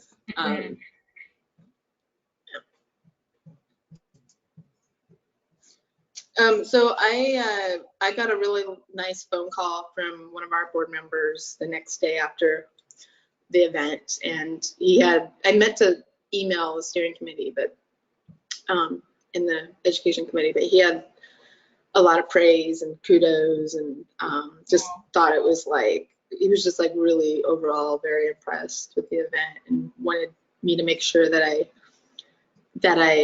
let the organizers know that, and I am doing that now, belatedly.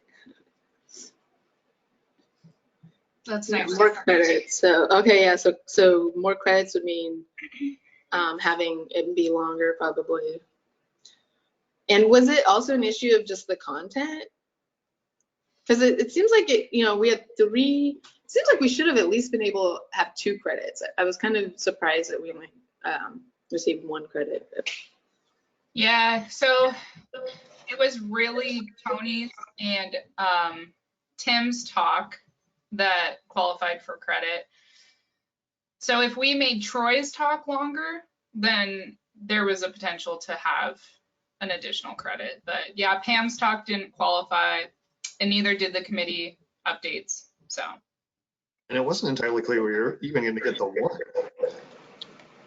What was that? I guess, but wasn't it? Wasn't it? It's sort of unclear if we were even going to get 1 credit from Oregon. Oh yes. So Washington Department of Ag they have language now that says that education and outreach wouldn't qualify for credit, which I thought like, oh gosh, we might not even see 1 credit because Tim's whole talk was about effective public messaging around invasives. So I was very relieved, and I think I immediately forwarded it to Mitch and Andrew. I was like, we got a credit, because I was so hot off the press. I was kind of dreading like the feedback we were going to get from attendees if we didn't have one. So I mean, we kind of expected these results, right? More credits, we anticipated that, as well as more technical talks. But the good news is no one seemed upset by Pam's talk, because we got some decent backlash from Gabe's talk as a keynote last year. I got a very angry phone call, which was very startling, and some negative comments in the survey as well. But so that was good news. I think people are definitely warming up to that, and it's an issue that we need to be talking about and addressing and so forth. So in what ways, if I may ask? I mean, I don't want to open a can of worms, but like, was it like just totally off topic, or was there anything substantive, or was it just like? I think I just happened to be that listening ear, and this person is a private landowner, and just was, I think, really challenged by Gabe's thoughts and ideas in his presentation. Okay. Yeah, it just got weirdly political, and I encouraged him to attend our education and outreach meetings and help us plan future pull-togethers if he was interested. So, and he was not, but yeah, I guess my point is, if some of the, hey, we needed more technical in the meeting might also be a diplomatic way of saying too much on the outreach side. I don't want to hear that. We'll never know, but it's a thing I wonder about. It's a good question. Yeah. Yeah, I think like all of the, how likely would you be able to recommend this event to others, all seemed pretty well, other than we had just the one that gave us a 0 on it. But that's like, ouch. But that's pretty much it. And that's one of the people that wanted it shorter. That's one of the people that wanted it shorter. Oh, And wow. and their bigger thing was talking about just like knowing who the content is developed for. So maybe this is a landowner that public messaging might not be the best for, risk analysis might not be the best for. Yeah, it's interesting. You sort of get to a point where you can kind of tell who's putting in which comments, and I think I know who's that. Oh yeah, I kind of have an idea as well. we definitely have some strong critics, and we're not going to please everyone, but I think overall we had some awesome feedback and suggestions. I was particularly grateful for the request that next year we get coffee and donuts delivered by C3PO. That made me not mine, but I was super grateful to see that. I mean, that was and Chelsea's job. It was. It was Chelsea's. I'm just saying. Took off to Ecuador for a whole month. Bernard, vacation. On vacation, right. Yeah, that crazy oil spill happened, and I texted her and I was like, are you guys okay? I don't know if you guys saw that. No one talked about it, but there's videos of this, like, essentially huge culvert just shooting out oil all over the rainforest. And it's a very sad thing to talk about, but I think more people need to be aware of that. So that happened in Ecuador. Yeah. When? I want to say like a week, maybe Wow. 2 weeks. Yeah, in the last week, but it didn't seem like it was covered in the news whatsoever. So it made a whole river like through the rainforest. It's pretty wild. Yeah. Oh. So on that happy note, I thought Pull Together went great. And yeah, I guess if you guys think of any other things that we could do for next year, hopefully we could do something hybridly, which will definitely take some more work, but I think there's workarounds. One of the comments I have that I haven't heard yet is, and I think possibly I'm biased on this because I wasn't as heavily involved this year, but I thought it was like organized very efficiently. Like it didn't seem like there were too many, like it just seemed like we went from like, oh, should we even hold it, to okay, all the planning's done here, just like really quickly and efficiently, and I thought that was really nice to, not have like too much of our energy devoted to it. So whoever, all three of you, I'm sure, are responsible for that. Not me. Okay, well, Courtney, thank you, Andrew. Courtney, Andrew, I was going to say how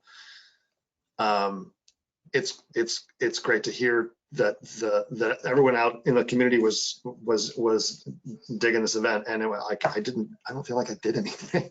Yeah. Mostly it was Andrew and Courtney. So, and Kathy for bringing in Pam. Like the list that we had was pretty solid right from the beginning. We didn't have round after round of, okay, this didn't work, now what? This didn't work, now what? So yeah, it all kind of fell into place. Yeah, I think that's the biggest success of all. Yeah. Like, I think the key really was that we had like, okay, we have 5 ideas of speakers, let's cut it down to 3 speakers and let's go. And we had like, it was nice that it was divided up to kind of the point person to connect with those speakers, so it didn't all fall on one person, which I think was really, really helpful. Mm-hmm.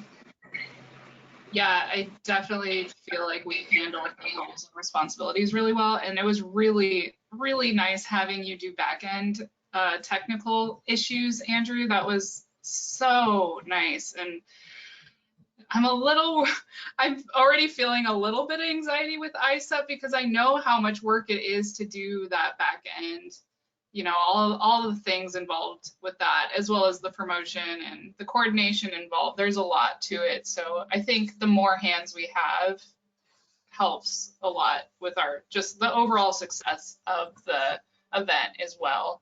So yeah, I think we did a great job. I feel really good about it. Oh, thanks, Kathy. And I will gladly say I was the only one who had technical issues, which I think is so ironic and hilarious, being one of the planners of the event. So I was mortified, but I Nobody noticed. I didn't notice. Nobody noticed. That's great. Because my whole computer was muted, and I thought I thought we all couldn't hear Tim, but it was literally just me. Oh, that's right. Yeah. And you know, there are worse things like tripping over your laptop in person. Well, everyone who hasn't done that yet, raise your hand. Yeah. I mean, it's not. It's Exactly. It's just how it is. Yeah, that's a good point. A lot of people did think it was well executed, and there was minimal hiccups. So I thought that was yeah. I will take that as a compliment.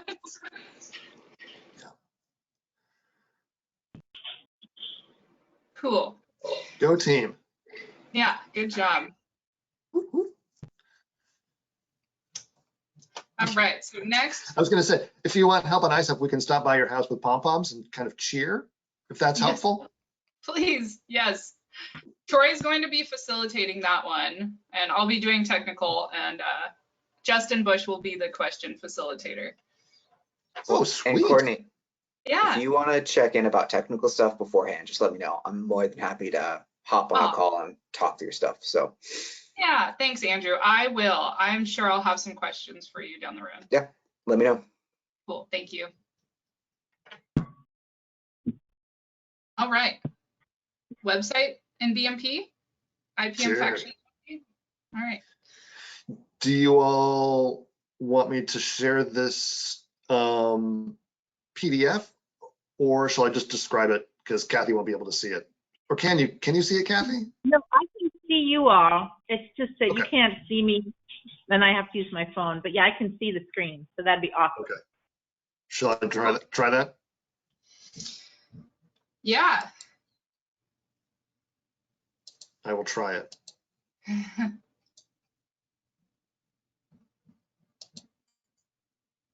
All right. How's that look? Is that showing up? Yep, Yep. looks good. Got it. All right. So this has been, the thing I don't like about GoToMeeting is there's all these boxes all over the place, and I don't know how to get rid of them in a useful way. Like, can you just line up on the top? I'm afraid to click the X because I think that's going to hang up. All right. Well, It's hard to know what anyway. you're saying, but If you go to the very top niche, there's a thing that says View Everyone, and if you click on the little uppy down arrows, you can at least move where all of the profile pictures are going to be on your screen. Well, that's View Everyone. Yeah, what I want them to do is to line up, and it just makes it a block. So whatever. Anyway, this is the most complete of the PDF revisions that I've done, and it's probably almost done. Andrew and Sam Sharka and I have been going through these to some extent.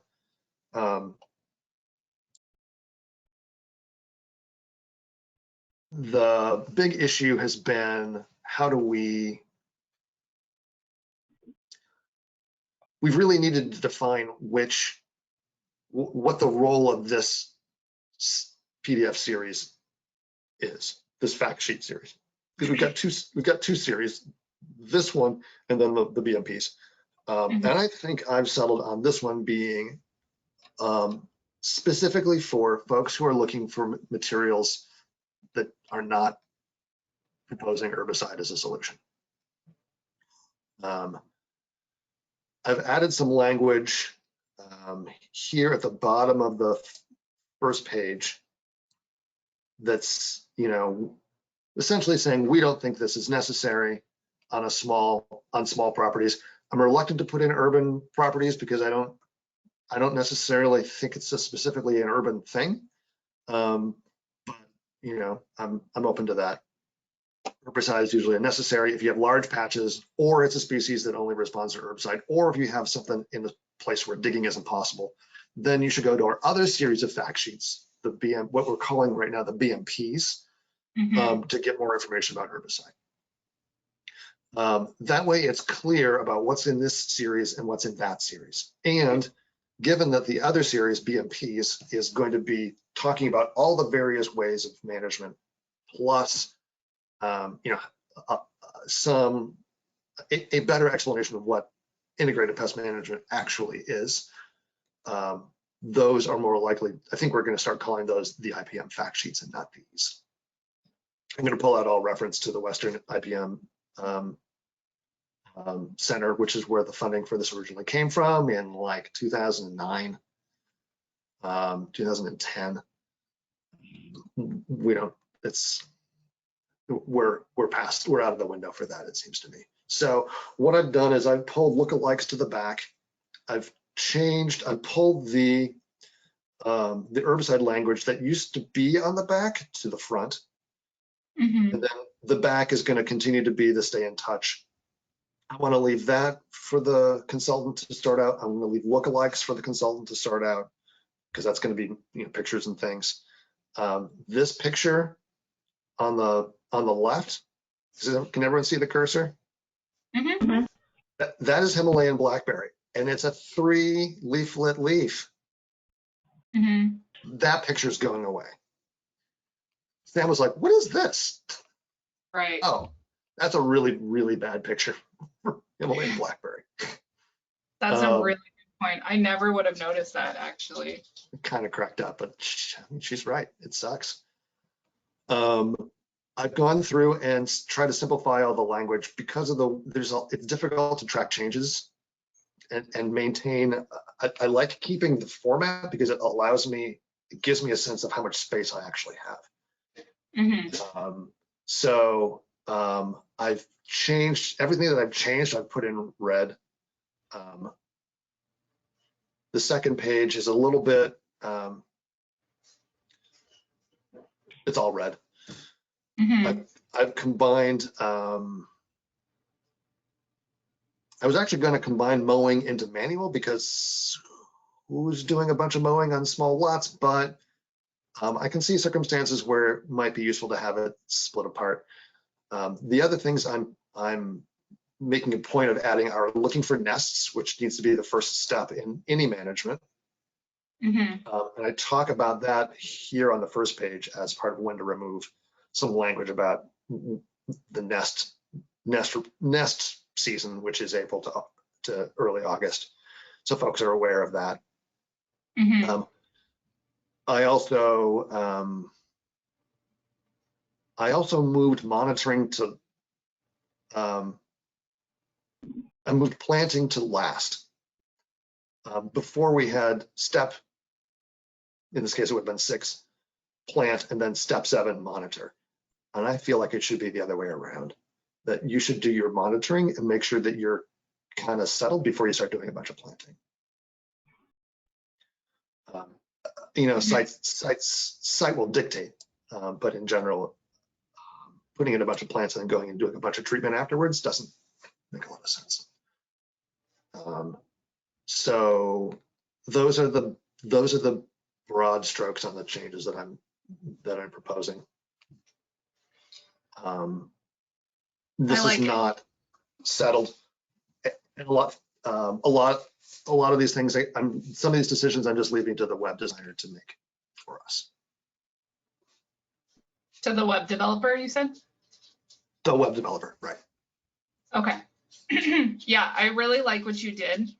I remember pitching to you and Michelle, like, maybe we combine the BMPs and the fact sheets, more so just for ease of the effort. I know it's a lot to uplift both of those batches. It's a lot of technical material to work through.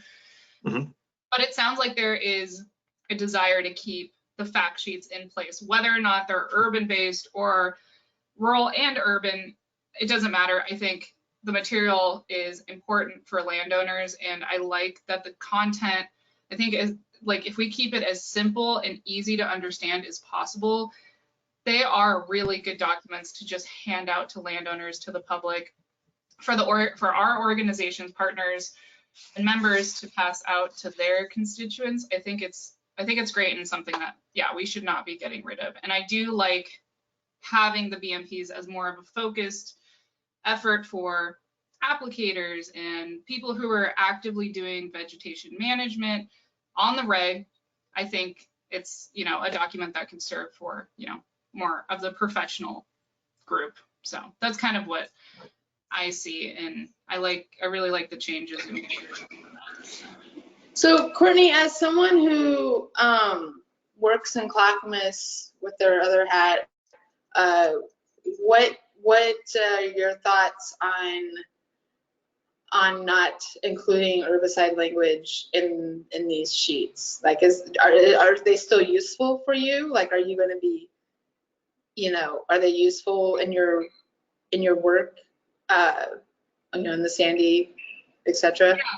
Yeah, it's funny you asked that, because I literally just picked up a box of outreach materials from Sarah Ennis, who was with the Sandy River Watershed Council, and it was kind of a sad exchange, since the Watershed Council is no longer with us. But yeah, in the box there's a ton of fact sheets. So, and that was really neat to see, and it is something we have been handing out to landowners. And since the WeedWise team focuses on very specific priority weeds, I find myself giving a lot of technical assistance to landowners on common weeds that I don't personally control. And we don't have, you know, Clackamas SWCD WeedWise brochures for every single common weed, just the priorities we're taking care of. So yeah, I think, you know, it is something that I do hand out to landowners, and it was really cool to see the Watershed Council doing that. Okay, yeah, and I feel the same way, and you know, especially, I mean, one of the main perks of having them is like to be able to physically hand them out.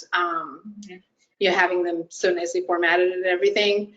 And when we're tabling, I feel like 75% or more, 80%, it's to people that like a heavy herbicide, heavy guide isn't something that they need or want.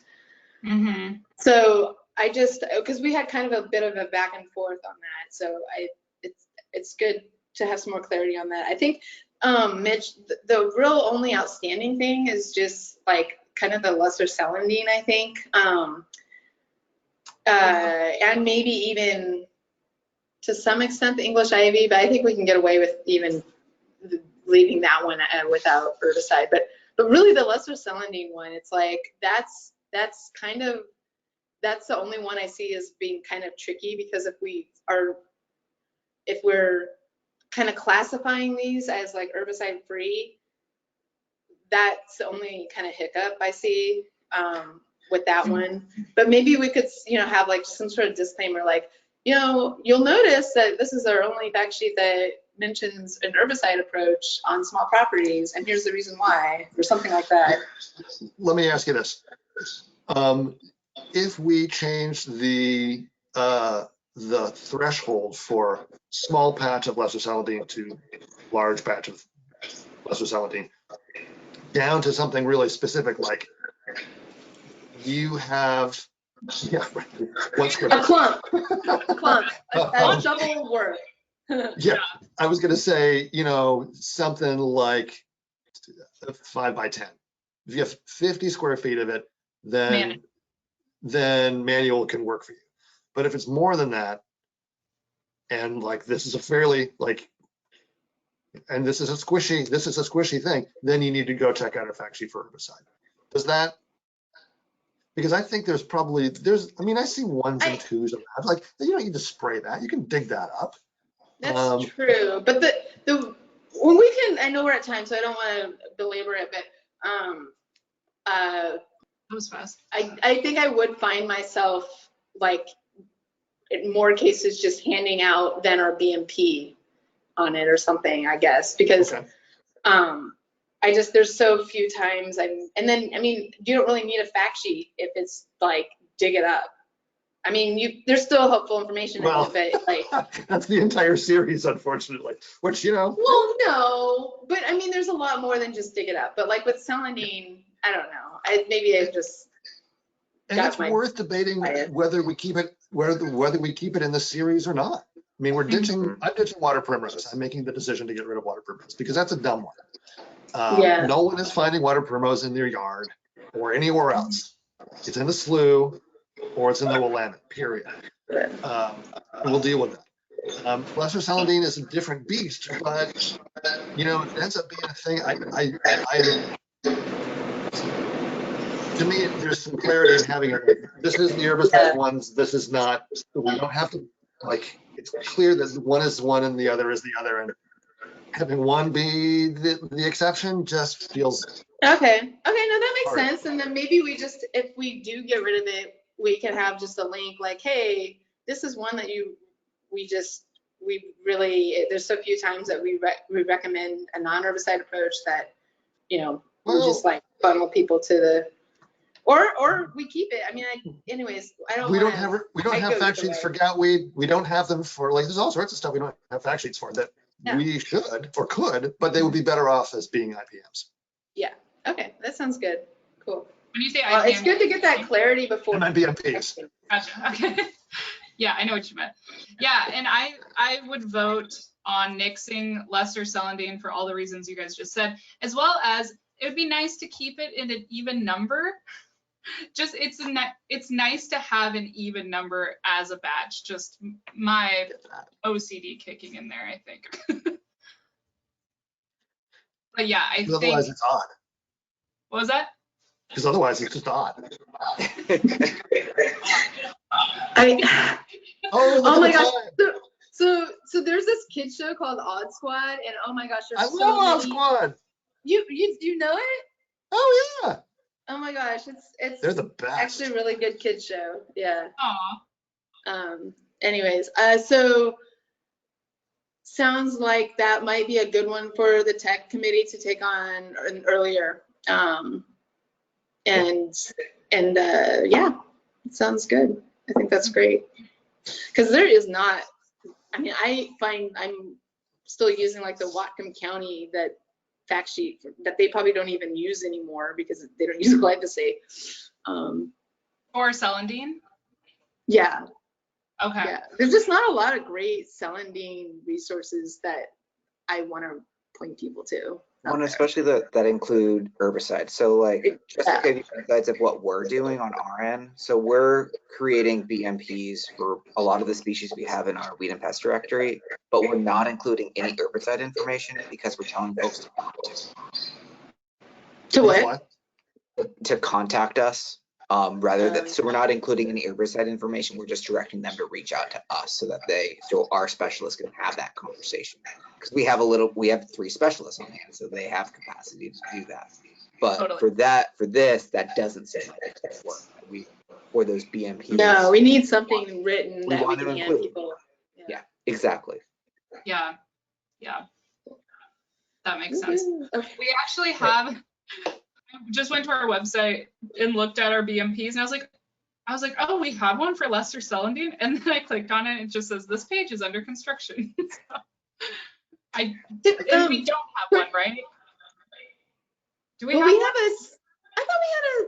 Oh, maybe we don't then. A BMP? I thought we had it. No, we definitely have a celandine fact sheet. We definitely have a celandine fact sheet because it has. Oh, BMP, no, I don't think we do have one for BMP. Courtney, before the meeting, the tech meeting, can you possibly either send or have on the, I can't find the spreadsheet for the website pages. Oh, yeah. Let me, thank you. Okay, perfect, okay, cool. Yeah. Sweet. All right, And I'm Mitch, going to declare let this us, meeting done. yeah, and let us know, you and Andrew both, how we can help as the committee with the fact sheets and all that too. Yeah, totally. Cool. My hope is that next week I'll be able to jump through, get a bunch of these whipped into shape. Okay. Sounds good. Thanks for doing that. It looks great. Yeah. Thanks. Alrighty. Cool. All right, Guys, I'm See y'all gonna later. Thanks, Andrew. your next Cheers. meeting. Thanks for including me. I'll talk to you later. See you, Yeah, Kathy. Thank Thanks for you, joining us. Kathy. Bye. Back in a bit. okay, So bye, long. Andrew. See you later. Speaking of joining us, thanks, Justin, for hopping on. I don't know if you replied back to any of my emails or anything. I've been kind of battling 5 different things at once, so. I'm just burned out and everything. Yeah. Me too. Yeah, so I've not been nearly as responsive No, that's or fine. That's engaged at fine. this point. I apologize for that. But Yeah. that's gonna change today because you're gonna step up to be the chair, right? No, don't make me. Justin's been jumping up and down all week about this election, saying he wanted to be the chair, and he cannot wait.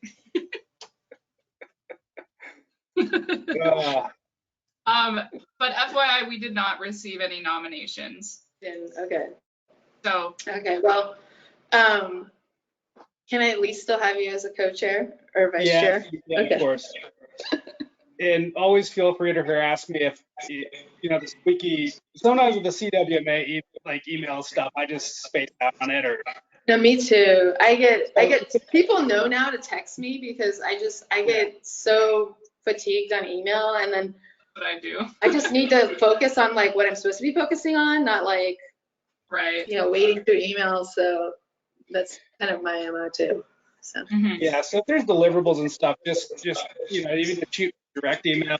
Because I honestly, with all the CWMA stuff, because we get so much of it just like I see it and I'm like, I'll look at it later. And just Yeah, that's cool. I'm even guilty of that from the coordinators. not your fault, Courtney. You're doing a good job. Thanks, Justin. But yeah, I mean, you guys will see, I just copy and paste like old emails just because it just saves me time. And I know people know what to expect now. We have a pretty solid system going. So. Yeah. Well, assuming no one does step up, I think a big next step for the committee is going to be revisiting our BMP sheets, and it'll be great to have your expertise on that. And I'm willing to kind of leave the effort from the logistical standpoint, but it would be really good to have your technical weight in there for that. Yeah. So. Absolutely. Sorry, I'm trying to send that over to you, Michelle. Oh, okay. Yeah, thanks. And then, we could pull up the agenda. It's we kind of, I hope we get a couple more people. But if we don't, this still is going to be really exciting because we're going to get to see kind of the final product of the IPM calendar that Troy and Jillian have been working on. And it'll be a chance for us to kind of see it. And then, I gotta take this call real quick. Courtney, do you want to maybe put up the agenda? Oh yeah, I could do that. Yeah, Troy is the first on the agenda, right? Mm-hmm. So I did touch base with him last week, and he was on board to present. Sorry, I'm multitasking here. My computer doesn't want to work.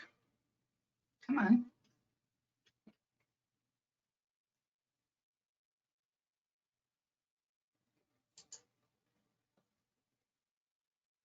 Okay, one second. Cool. Go ahead. Good morning. Morning. It was so okay. formal. I loved it. Okay. And then if Troy doesn't join us right away, we can talk about the website stuff briefly, because we were kind of talking about that a little bit as we were transitioning from education outreach anyways. Did you shoot him a text by chance? I did talk to him last week. Yeah, I know he was having nightmares of forgetting this meeting, so I'll just make sure. Okay, cool. Yeah, I was like, are you game to give this presentation? He's like, yeah, I thought it was. I was like, oh, I just wanted to double check. Can we all text him? Can we all text him at once? Where are you? Where are you? Where are you? What the? Waiting. Okay. Oh my gosh. Sorry if go-to meeting's a little funky. I think it's my connection. It's very slow right now. Okay, well, so let's just like kind of wrap the loop on the kind of like the next steps for the website. So basically, we are tasked as a committee to look at our web pages and provide some revisions for them. And Courtney, I can share my screen here. Oh yeah, here's the agenda. So we're gonna take a look at the IPM calendar with Troy before he does a public launch. We're going to take a look at the web pages and kind of our next steps for that, which will be kind of coming up quick. And then elect a new committee chair, and then talk about spring treatments, early spring treatments, which I am kind of excited. Like, we have this like dry weather window, and I'm kind of bummed my work truck is A, being used for planting, and B, not working at all anyways, because I'm like, I want to be out there in this nice window that I'm always looking forward to in February. But okay, so Troy just joined us, so we'll keep to our regularly scheduled agenda. Thanks, Troy. Yeah, that meeting link in the agenda was to the website redesign. No, crap. Oh, really? That was that's my what bad.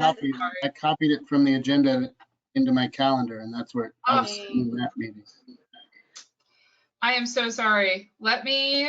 It's my fault. I never know which link to use. Dang it. No, that was my fault. No. So. No, I need to get more tech savvy.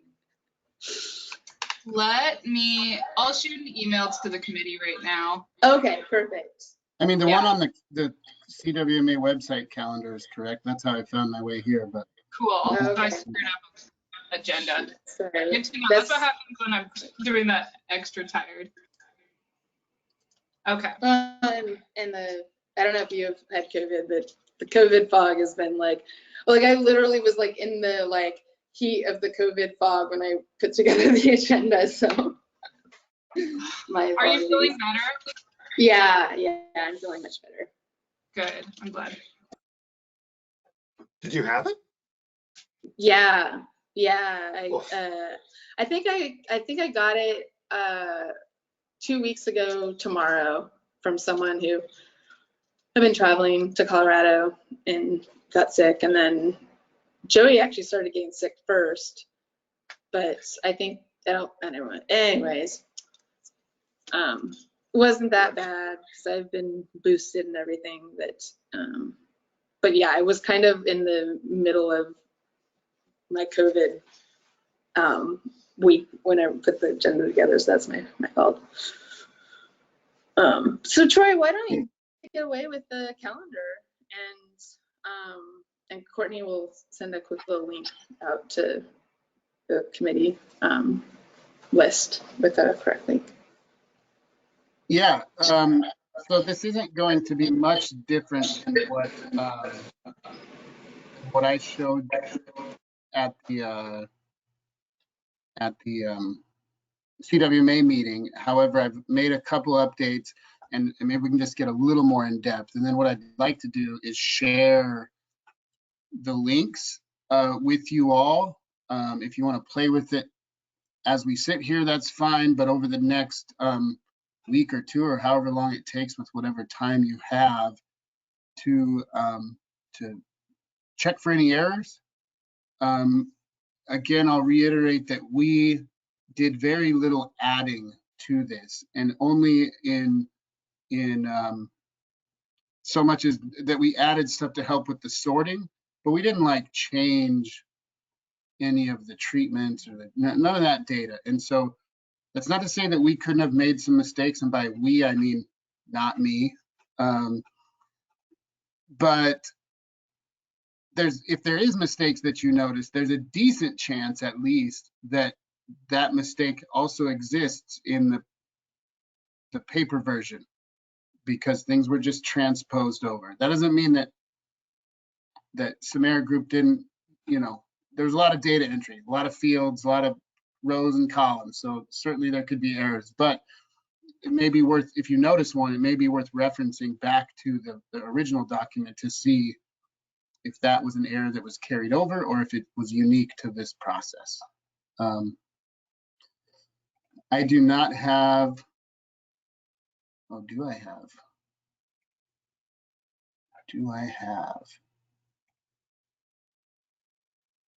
Let's see.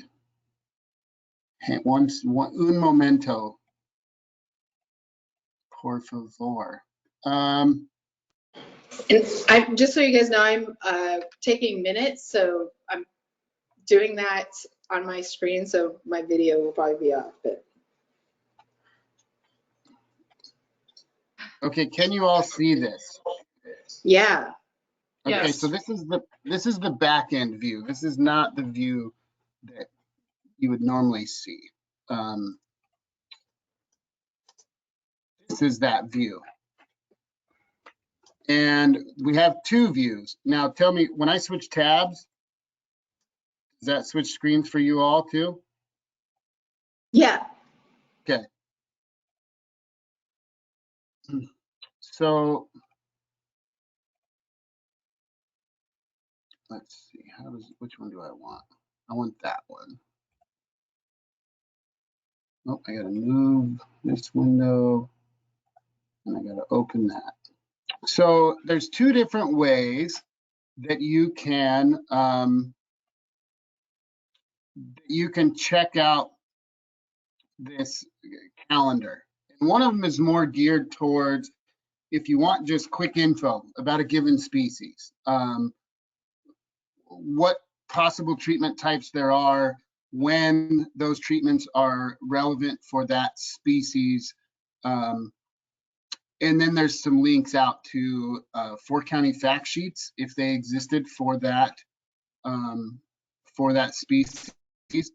Links to a distribution map on IMAP, and it's sorted by species. And then there's the treatment view, to where if you really want to dig into a specific treatment for a specific species, it just displays much differently. So the first one is the species gallery view. You'll notice the photos again. I don't have a lot of photos in here yet, and I can get open source Creative Commons stuff if that's the way we want to go. But I thought it would be cool if once we get to the point where y'all are ready, maybe Courtney or Michelle, whoever, can send out a call to the CWMA membership to submit their photos of these plants in their local settings. So if you go into, say, Norway maple, it will bring up just basic information about the plant, scientific name, what type of vegetative growth, what plant type it is, trees, herbaceous, things like that, a grass. And then it'll give just real quick overview of available treatments. You can do cut stop treatments with triclopyr, or you can do some weed wrench treatments. You'll notice some fields that aren't filled in that we can still add stuff to. I know that there was some updates happening with the BMP, so I didn't want to attach them and then have to redo it after they're updated.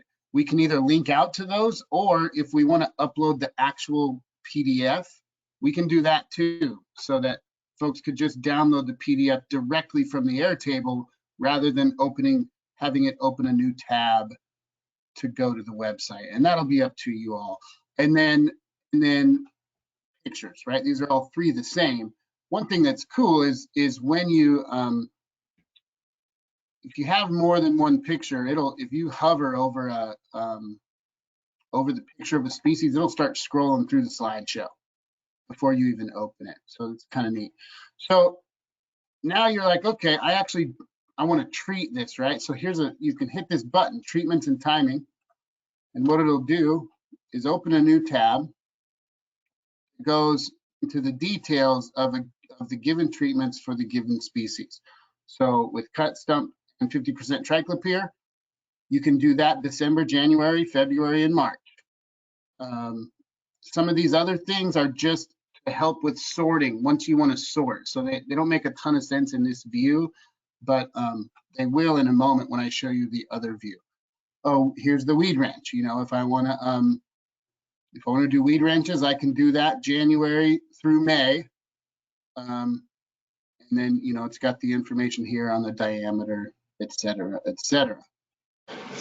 That really, sorry to interrupt, that really, I think, is really clear. I know we were like having some back and forth on like how to best display the months, recommended months. And I think that really came out well, yeah. And we fixed that kind of duplication that we were seeing. When there was like, you know, 5 Januaries. You still see it that way on the back end. You'll see like 5 Januaries, but on the front end, public display doesn't do that anymore.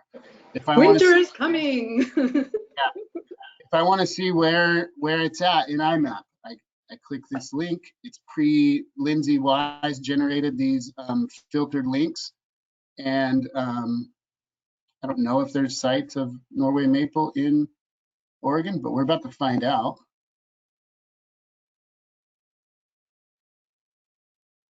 So there it is. So that you can see, you know, if you're in one of those areas that doesn't have a hexagon, you know that this is a new sighting, at least relative to IMAP. So, and then of course you can go in and look at those records if you so choose, or export that data however you want. So that's the species gallery view. I think, well, I don't know. For me, this is the view that I think I'll use the most, just because it's pretty intuitive, right? It's pretty new age as far as like icons and tabs and you know, this app kind of world we live in. It really meshes well with that kind of interface. It seems familiar right off the bat, even though it's a new product. And so they're all on here, depending on how much information was included on the IPM calendar. Some species have more information than others, but there's tons of opportunity to add to this. There's even functionality for folks to add field notes to a species as what they're observing in the field. Those won't automatically go to the front end, but they will go to the back end.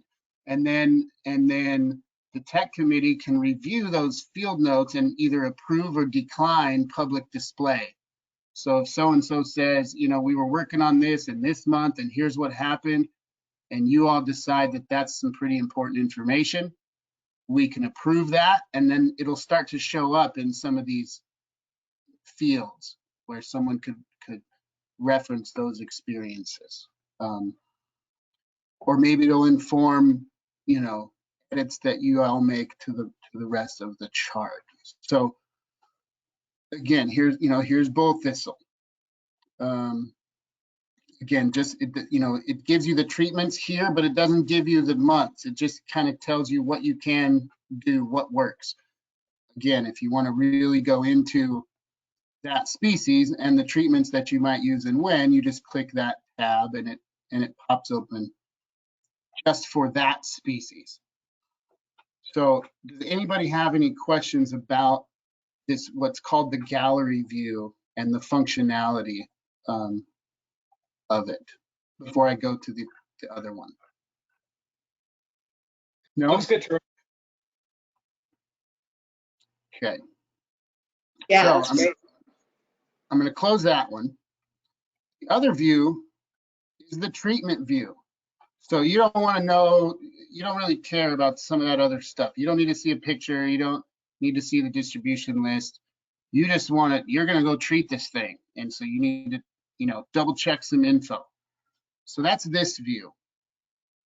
And it's got all the species and the different treatment types, any warnings or notes associated with those treatments.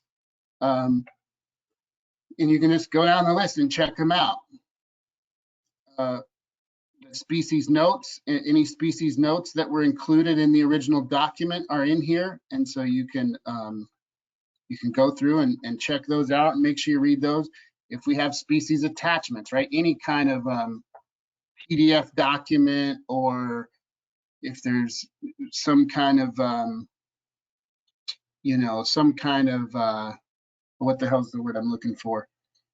Like in a grass or something, if there's some cultivar, some weird, you want to show a picture that's maybe separate from the rest, but like shows some sort of situation in the field, or some sort of unique morphology or something. We can add anything into that field. It'll accept any kind of document format or link or whatever the case may be. And so then here, one of the things, which I don't know if people will use it this way or not, but part of my traveling down this road was like, okay, I had a job fall through, right? A contract fell through, or a project got sidelined. So here I am, it's the second week of June, and I got 10 gallons of triclopyr.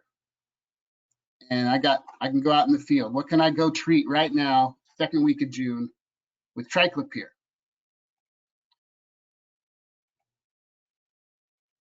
So if I go to treatment category,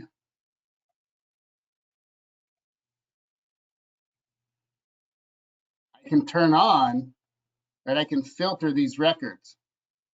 And so okay, I've got glyphosate, triclopyr mix, and triclopyr. So now I have just filtered this whole list, and I can add another one, add a condition. Treatment month has any of, and I can turn these on, May, June, and July. So now this list is formatted to only show species that I can treat with triclopyr, glyphosate, or glyphosate triclopyr mix in April, May, or June. Now, for some reason, it's showing one right here with December, January, February, and March, and I'm not exactly sure why.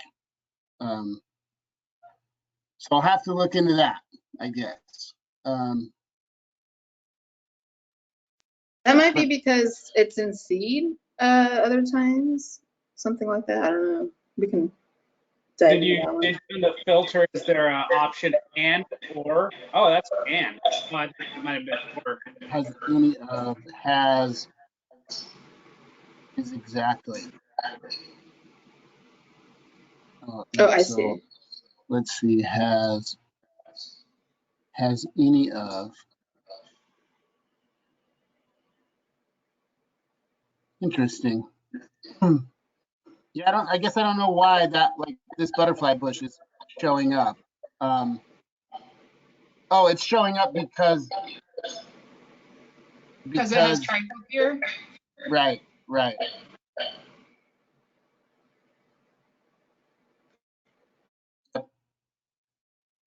But it seems like it ought to be only in the case of or. So where treatment has this or, that is kind of weird. Yeah, I'll have to look into that and see, like, if I click or what happens. Yeah, that would make sense. Right, it added stuff. And I don't know what, doesn't seem to make a difference when I change the order. Well, we can take a look and see. Maybe there's something in the back end where like maybe it's looking at a different category for treatment months, or maybe there's just something wonky for butterfly bush. Well, and with some stuff, there's a treatment note, right, which may be hidden, right? If we look here, there's no treatment notes. That field is hidden. But if one of these conditions appears in the treatment note, like sometimes it'll say, don't do this in a certain month, right? Or during this month, if you spray, it's not going to deactivate the seeds. So even though I have that column hidden here, it's still there in the background. And so if one of these conditions is associated with a hidden field, it'll still pop up that record because like it's still there. So I might have to look into some of that. But for the most part, right, here we are. We can go through and see these are the species that I can treat with some combination of glyphosate, triclopyr, or both in these months. Mm-hmm. And so you can filter by any of the fields. You know, I could trash these filters and I could add a condition, and I can filter by any of these fields. What can I do by hand, and what can I cut in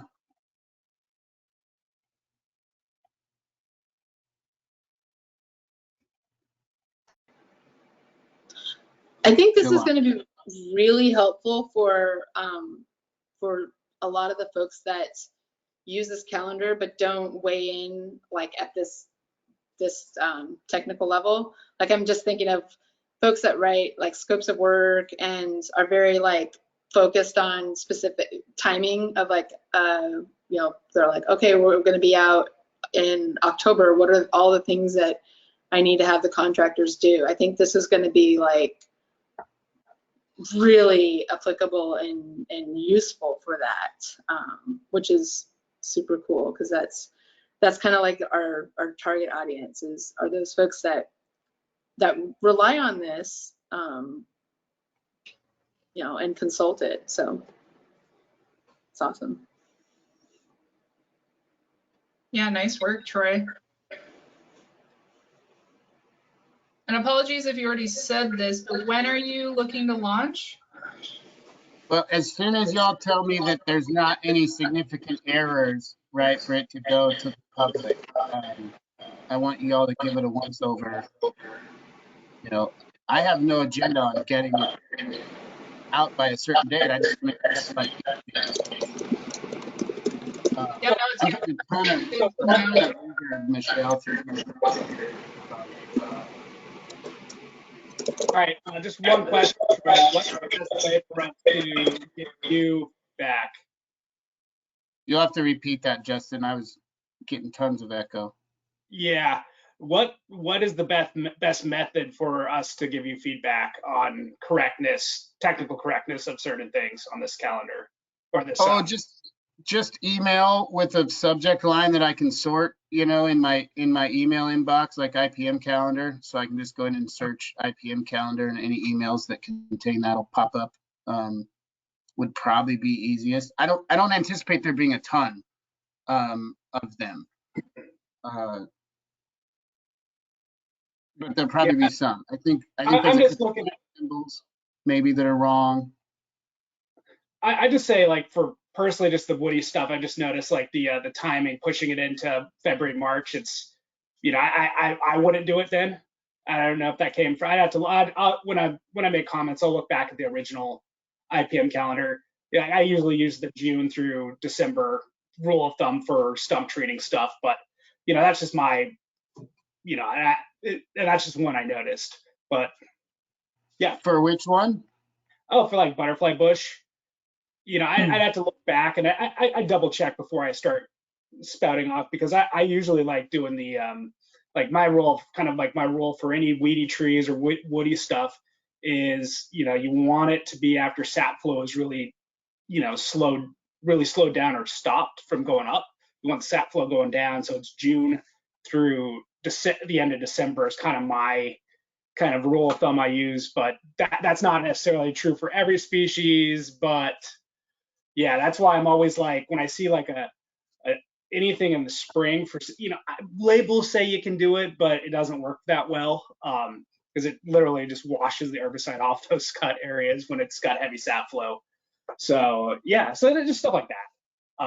But so again, though, are you saying that the calendar, the original calendar is probably had information that I would have not include spring months, but, and that's what I was going to say. I was going to look back, and I'm sure that it was already like that.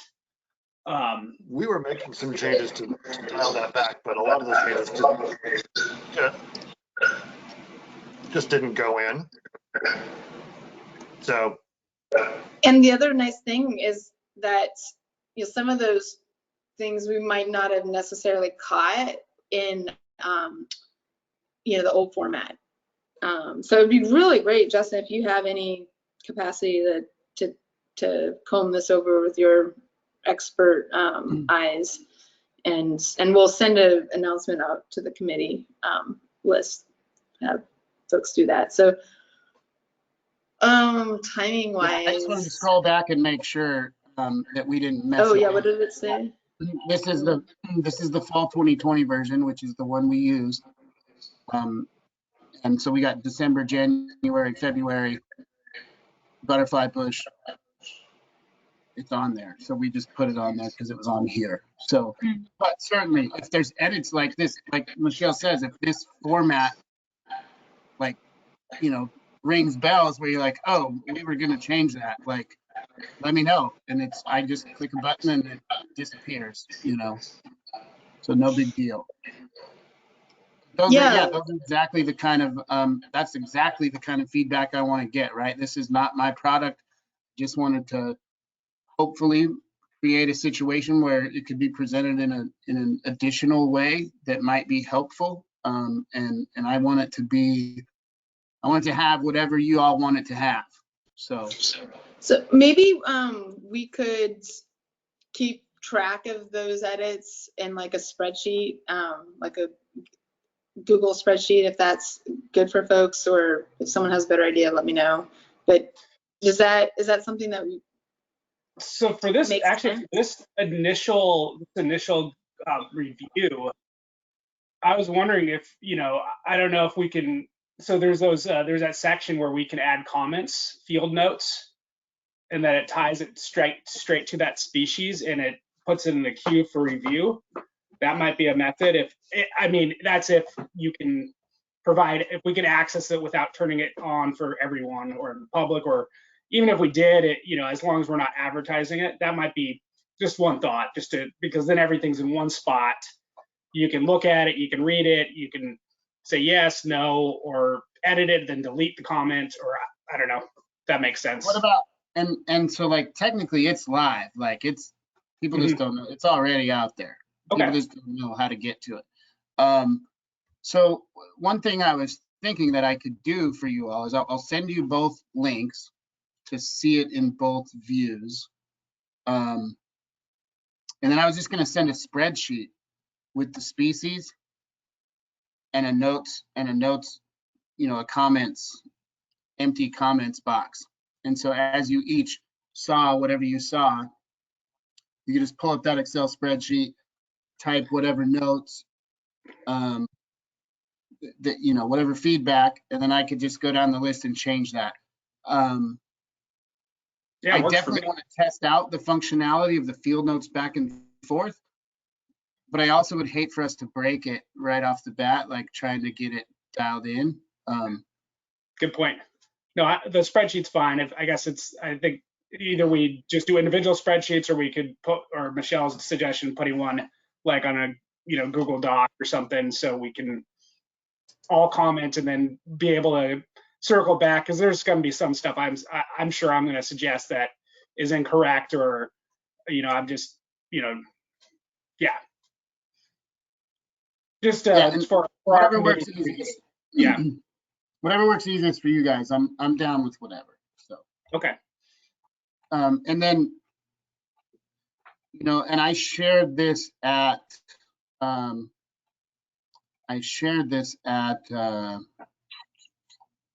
meeting. But like ultimately, you can wind up with this resource that has gobs and gobs and gobs of info.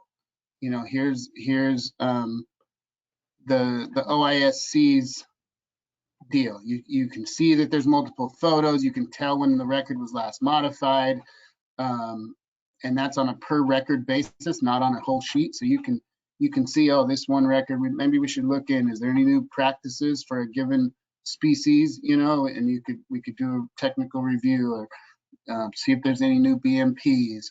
You can add all kinds of, you know, auxiliary information about, are there human health impacts? What are the economic impacts? You could then link to, you know, like economic impact reports, who the managing authority is for the state on a given species. Where, you know, this is a little redundant to the IMAP deal, you know, but especially on like EDRR species where there was only one or two places known, you could put a little thing right here, like where are the current infestations, how to report it. We can add all that kind of stuff. And then, you know, eventually you wind up with this really robust resource for whoever. And we can present it, you know, I've showed you what's called the gallery view, like this one and the other one. And I've also shown you what's called a grid view, which is how the treatments were arranged. There's other options too. There is, I can activate a button on here where if you want to create a fact sheet for a given species, you just click a button and it'll generate a PDF, like with the picture and all the information, and you can print it. And you got a one pager at the click of a button, and it just incorporates all whatever information you have for that given species, including links, and it turns it into a one or two pager, however many pages it takes to get that information on there. And then you can shoot that out, and the links are active, and the pictures are there. It's pretty cool. So, you know, and then you can decide on which one do you want public facing, if any, right? Or which one do you want more like internal for the practitioners? You know, which views do you want on the website? Which fields do you want hidden on that view versus the view you share with practitioners and et cetera. So, and it just embeds. So like I'm probably used up all my time, and I'm sorry. Yeah, we're doing overtime. Sorry. But good stuff. One last thing I wanted to share is so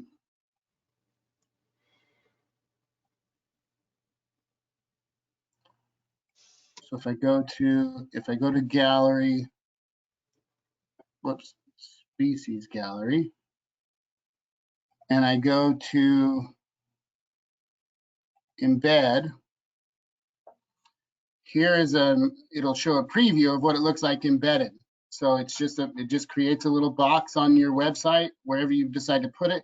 You can filter and sort, and you can scroll through. This is a desktop version. It'd probably be three or four wide, but it necks it down because we're in preview mode.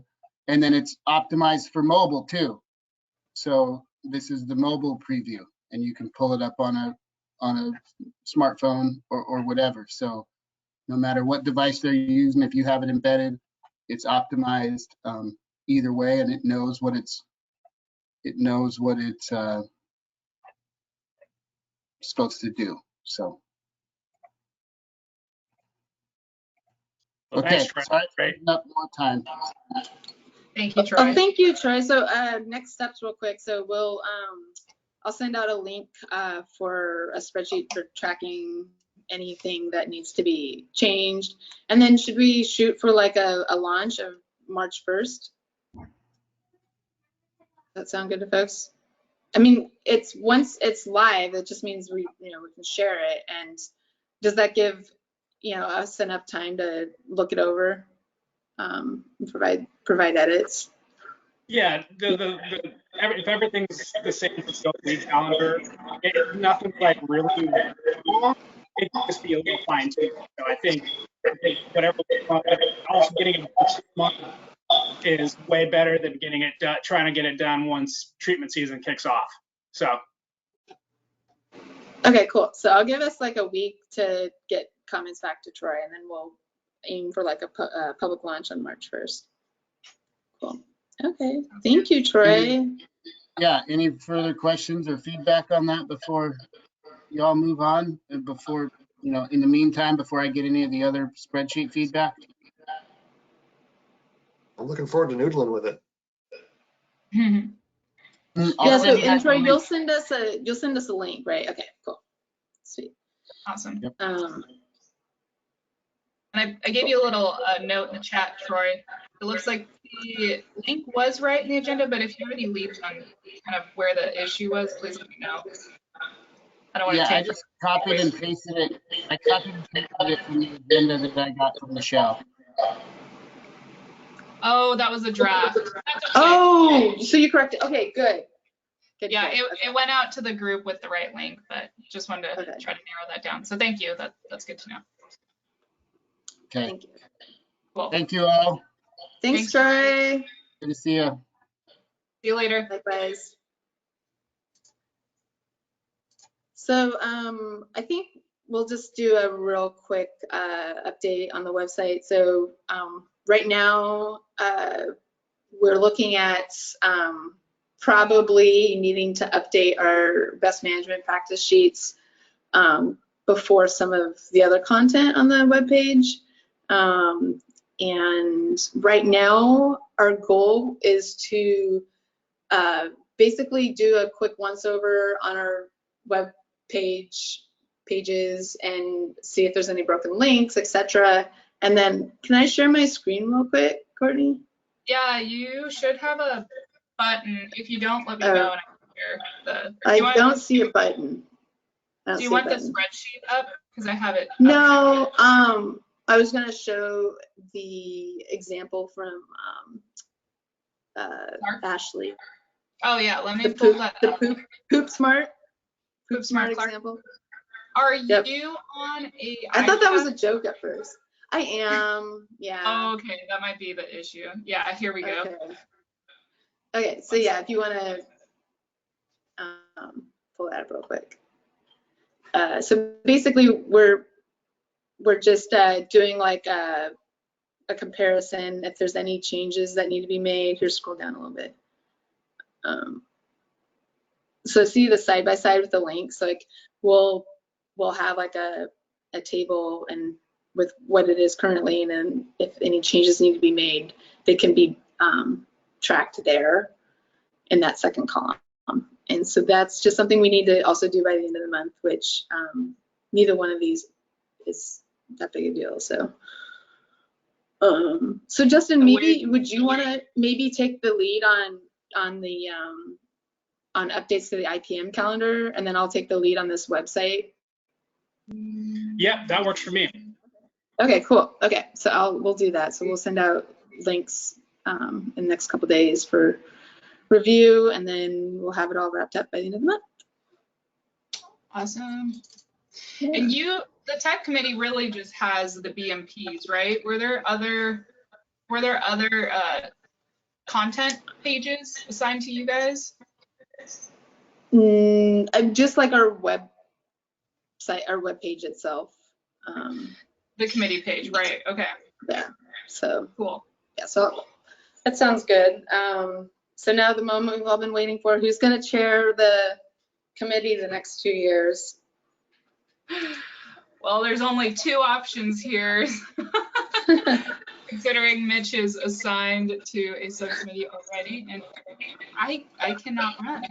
So okay. Who wants it? So Justin and I discussed he's willing to continue vice chairing, and I'm willing to continue chairing with with Justin's expertise as my vice chair. And Michelle, I know you've been chairing for a while, at least all the committees, let's just say. I think with the exception of education, right? And math. Yeah, but this is I mean, honestly, this is kind of my jam. Like I'm most excited about this committee, and I feel like we're kind of finally in a position where we can actually do some cool things as a committee. So it's an exciting time, I think. If there's if you're just feeling so burnt out, there's always the option to backfill your position. So if we find someone who's interested, I think it says in the management plan we need to have the general meeting vote on that, but I don't see that needed on. I think that's just like at large and county reps, but not right. So if well, cool with it, then yeah. Yeah, I'm happy with it for the next couple of years, and then I think I will try to make it my.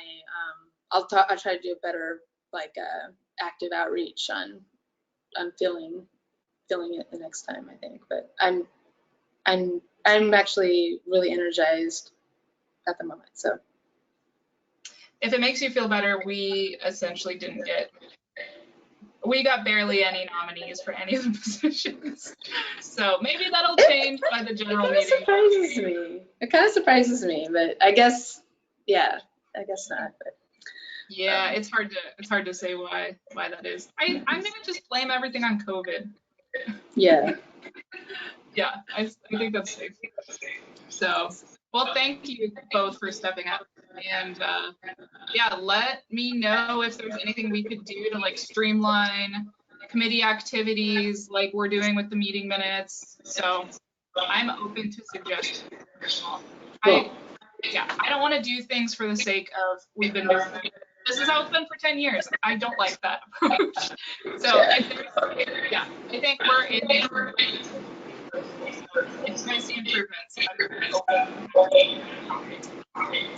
Awesome. Well, I think we're on the right track with all that. So is that official then, or? I think it's official. Okay. It's official. So then, the last all in favor?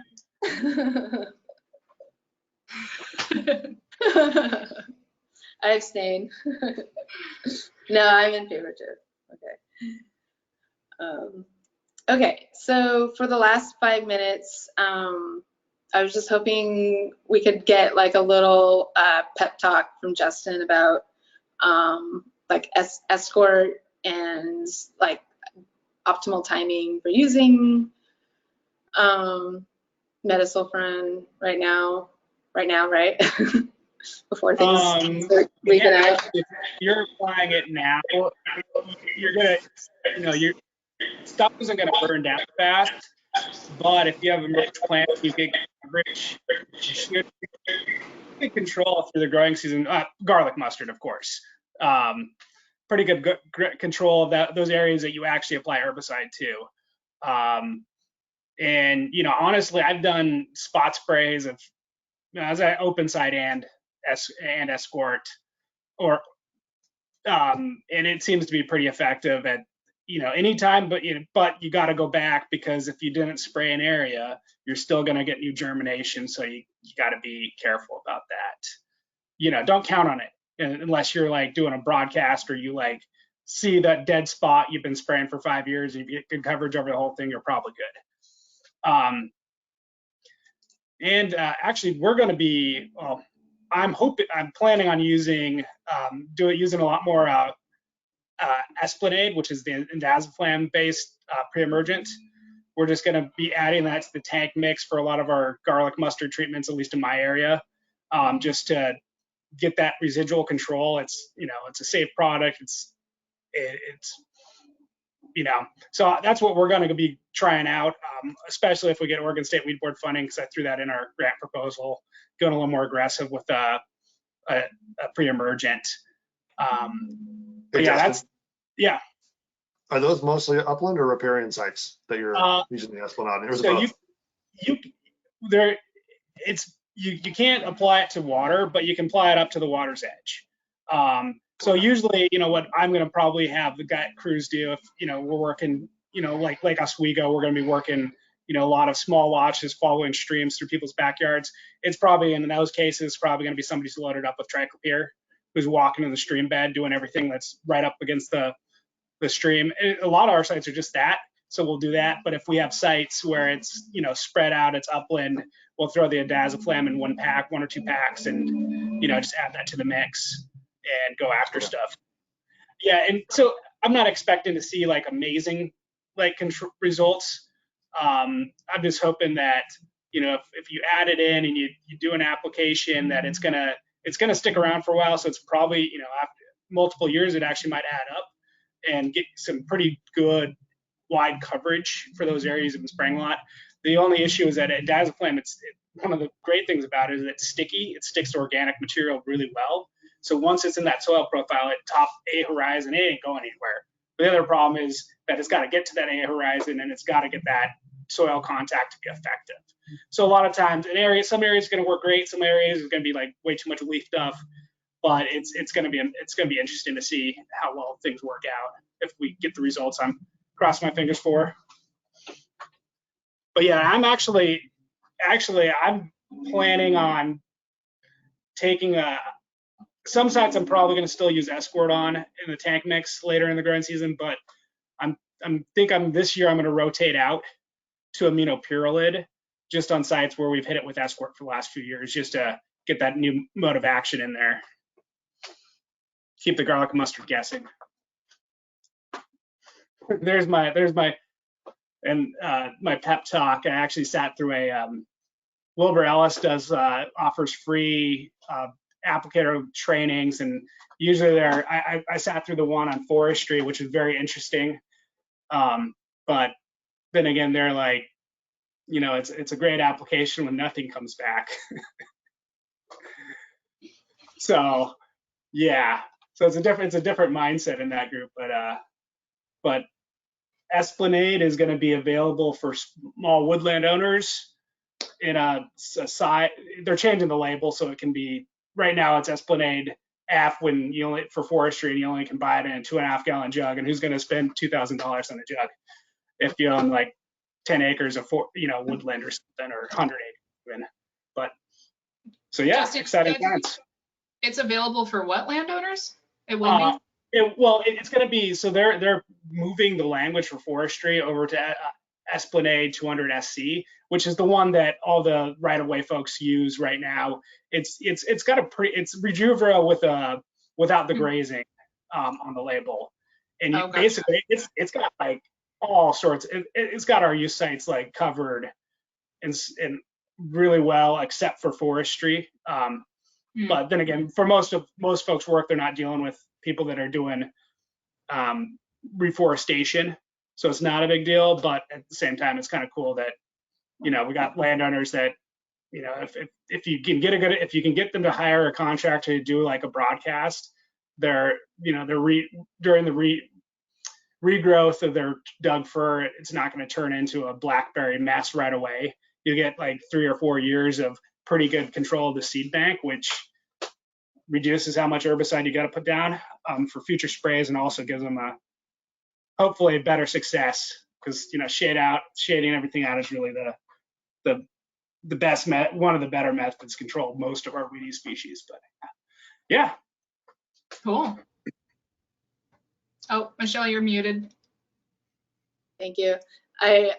Just last question, Justin. So for adding the pre-emergent, is there any areas that you avoid that, like where you expect to have like a lot of like fringe cup and waterleaf and other native forests come back, or is it more like, oh, we're just, the goal is of subtraction, basically? Yeah, I think that's really what I'm going to go for. I will not use it if there's any site with sensitive, rare, or high value native.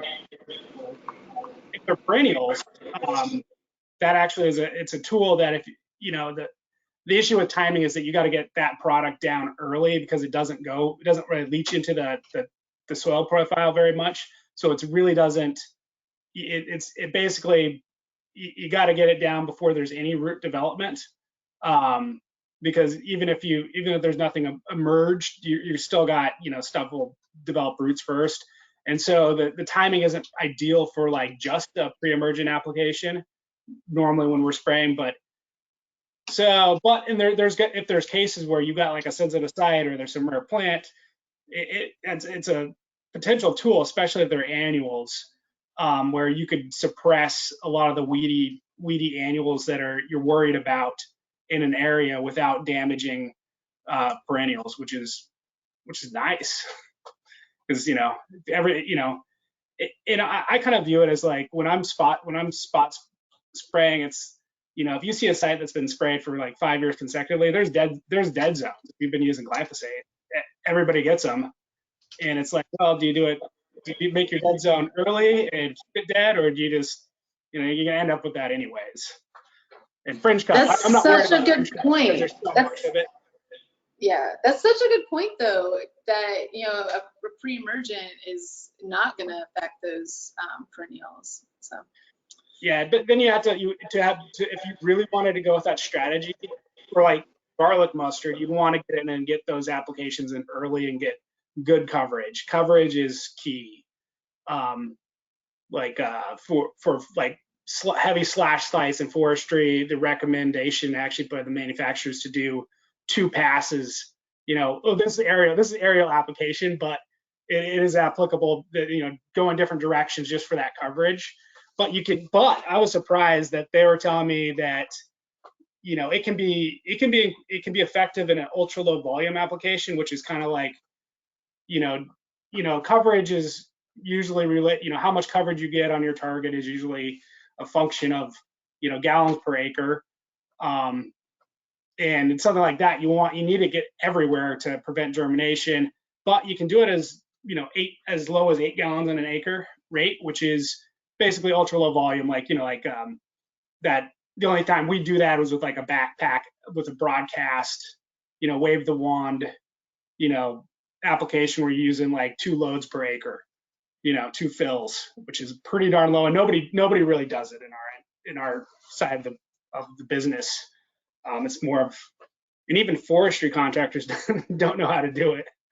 Like Franco Cruz, nobody, like the only crew that we have his nets off because he came out of the forestry industry. But you say ultra low volume, people just like look at you like you're insane.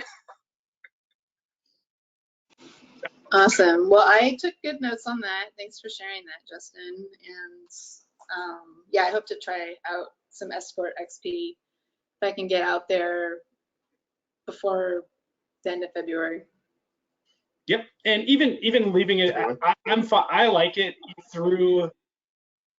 I'd say I'd be confident using it by itself through the end of March. Probably okay through first half of April. Definitely second half probably still good, but of course then you're looking at it just like they look a little chlorotic, and you're not seeing then you're not like, well, do I need to spray it again? Is it going to set seed in August? Who knows? So throw a little immunopyrolyte or triclopyr in there for the burn down. Looking forward to seeing how that goes. I got to take off, guys. All right. Thank you, everyone. Cool. We'll end here.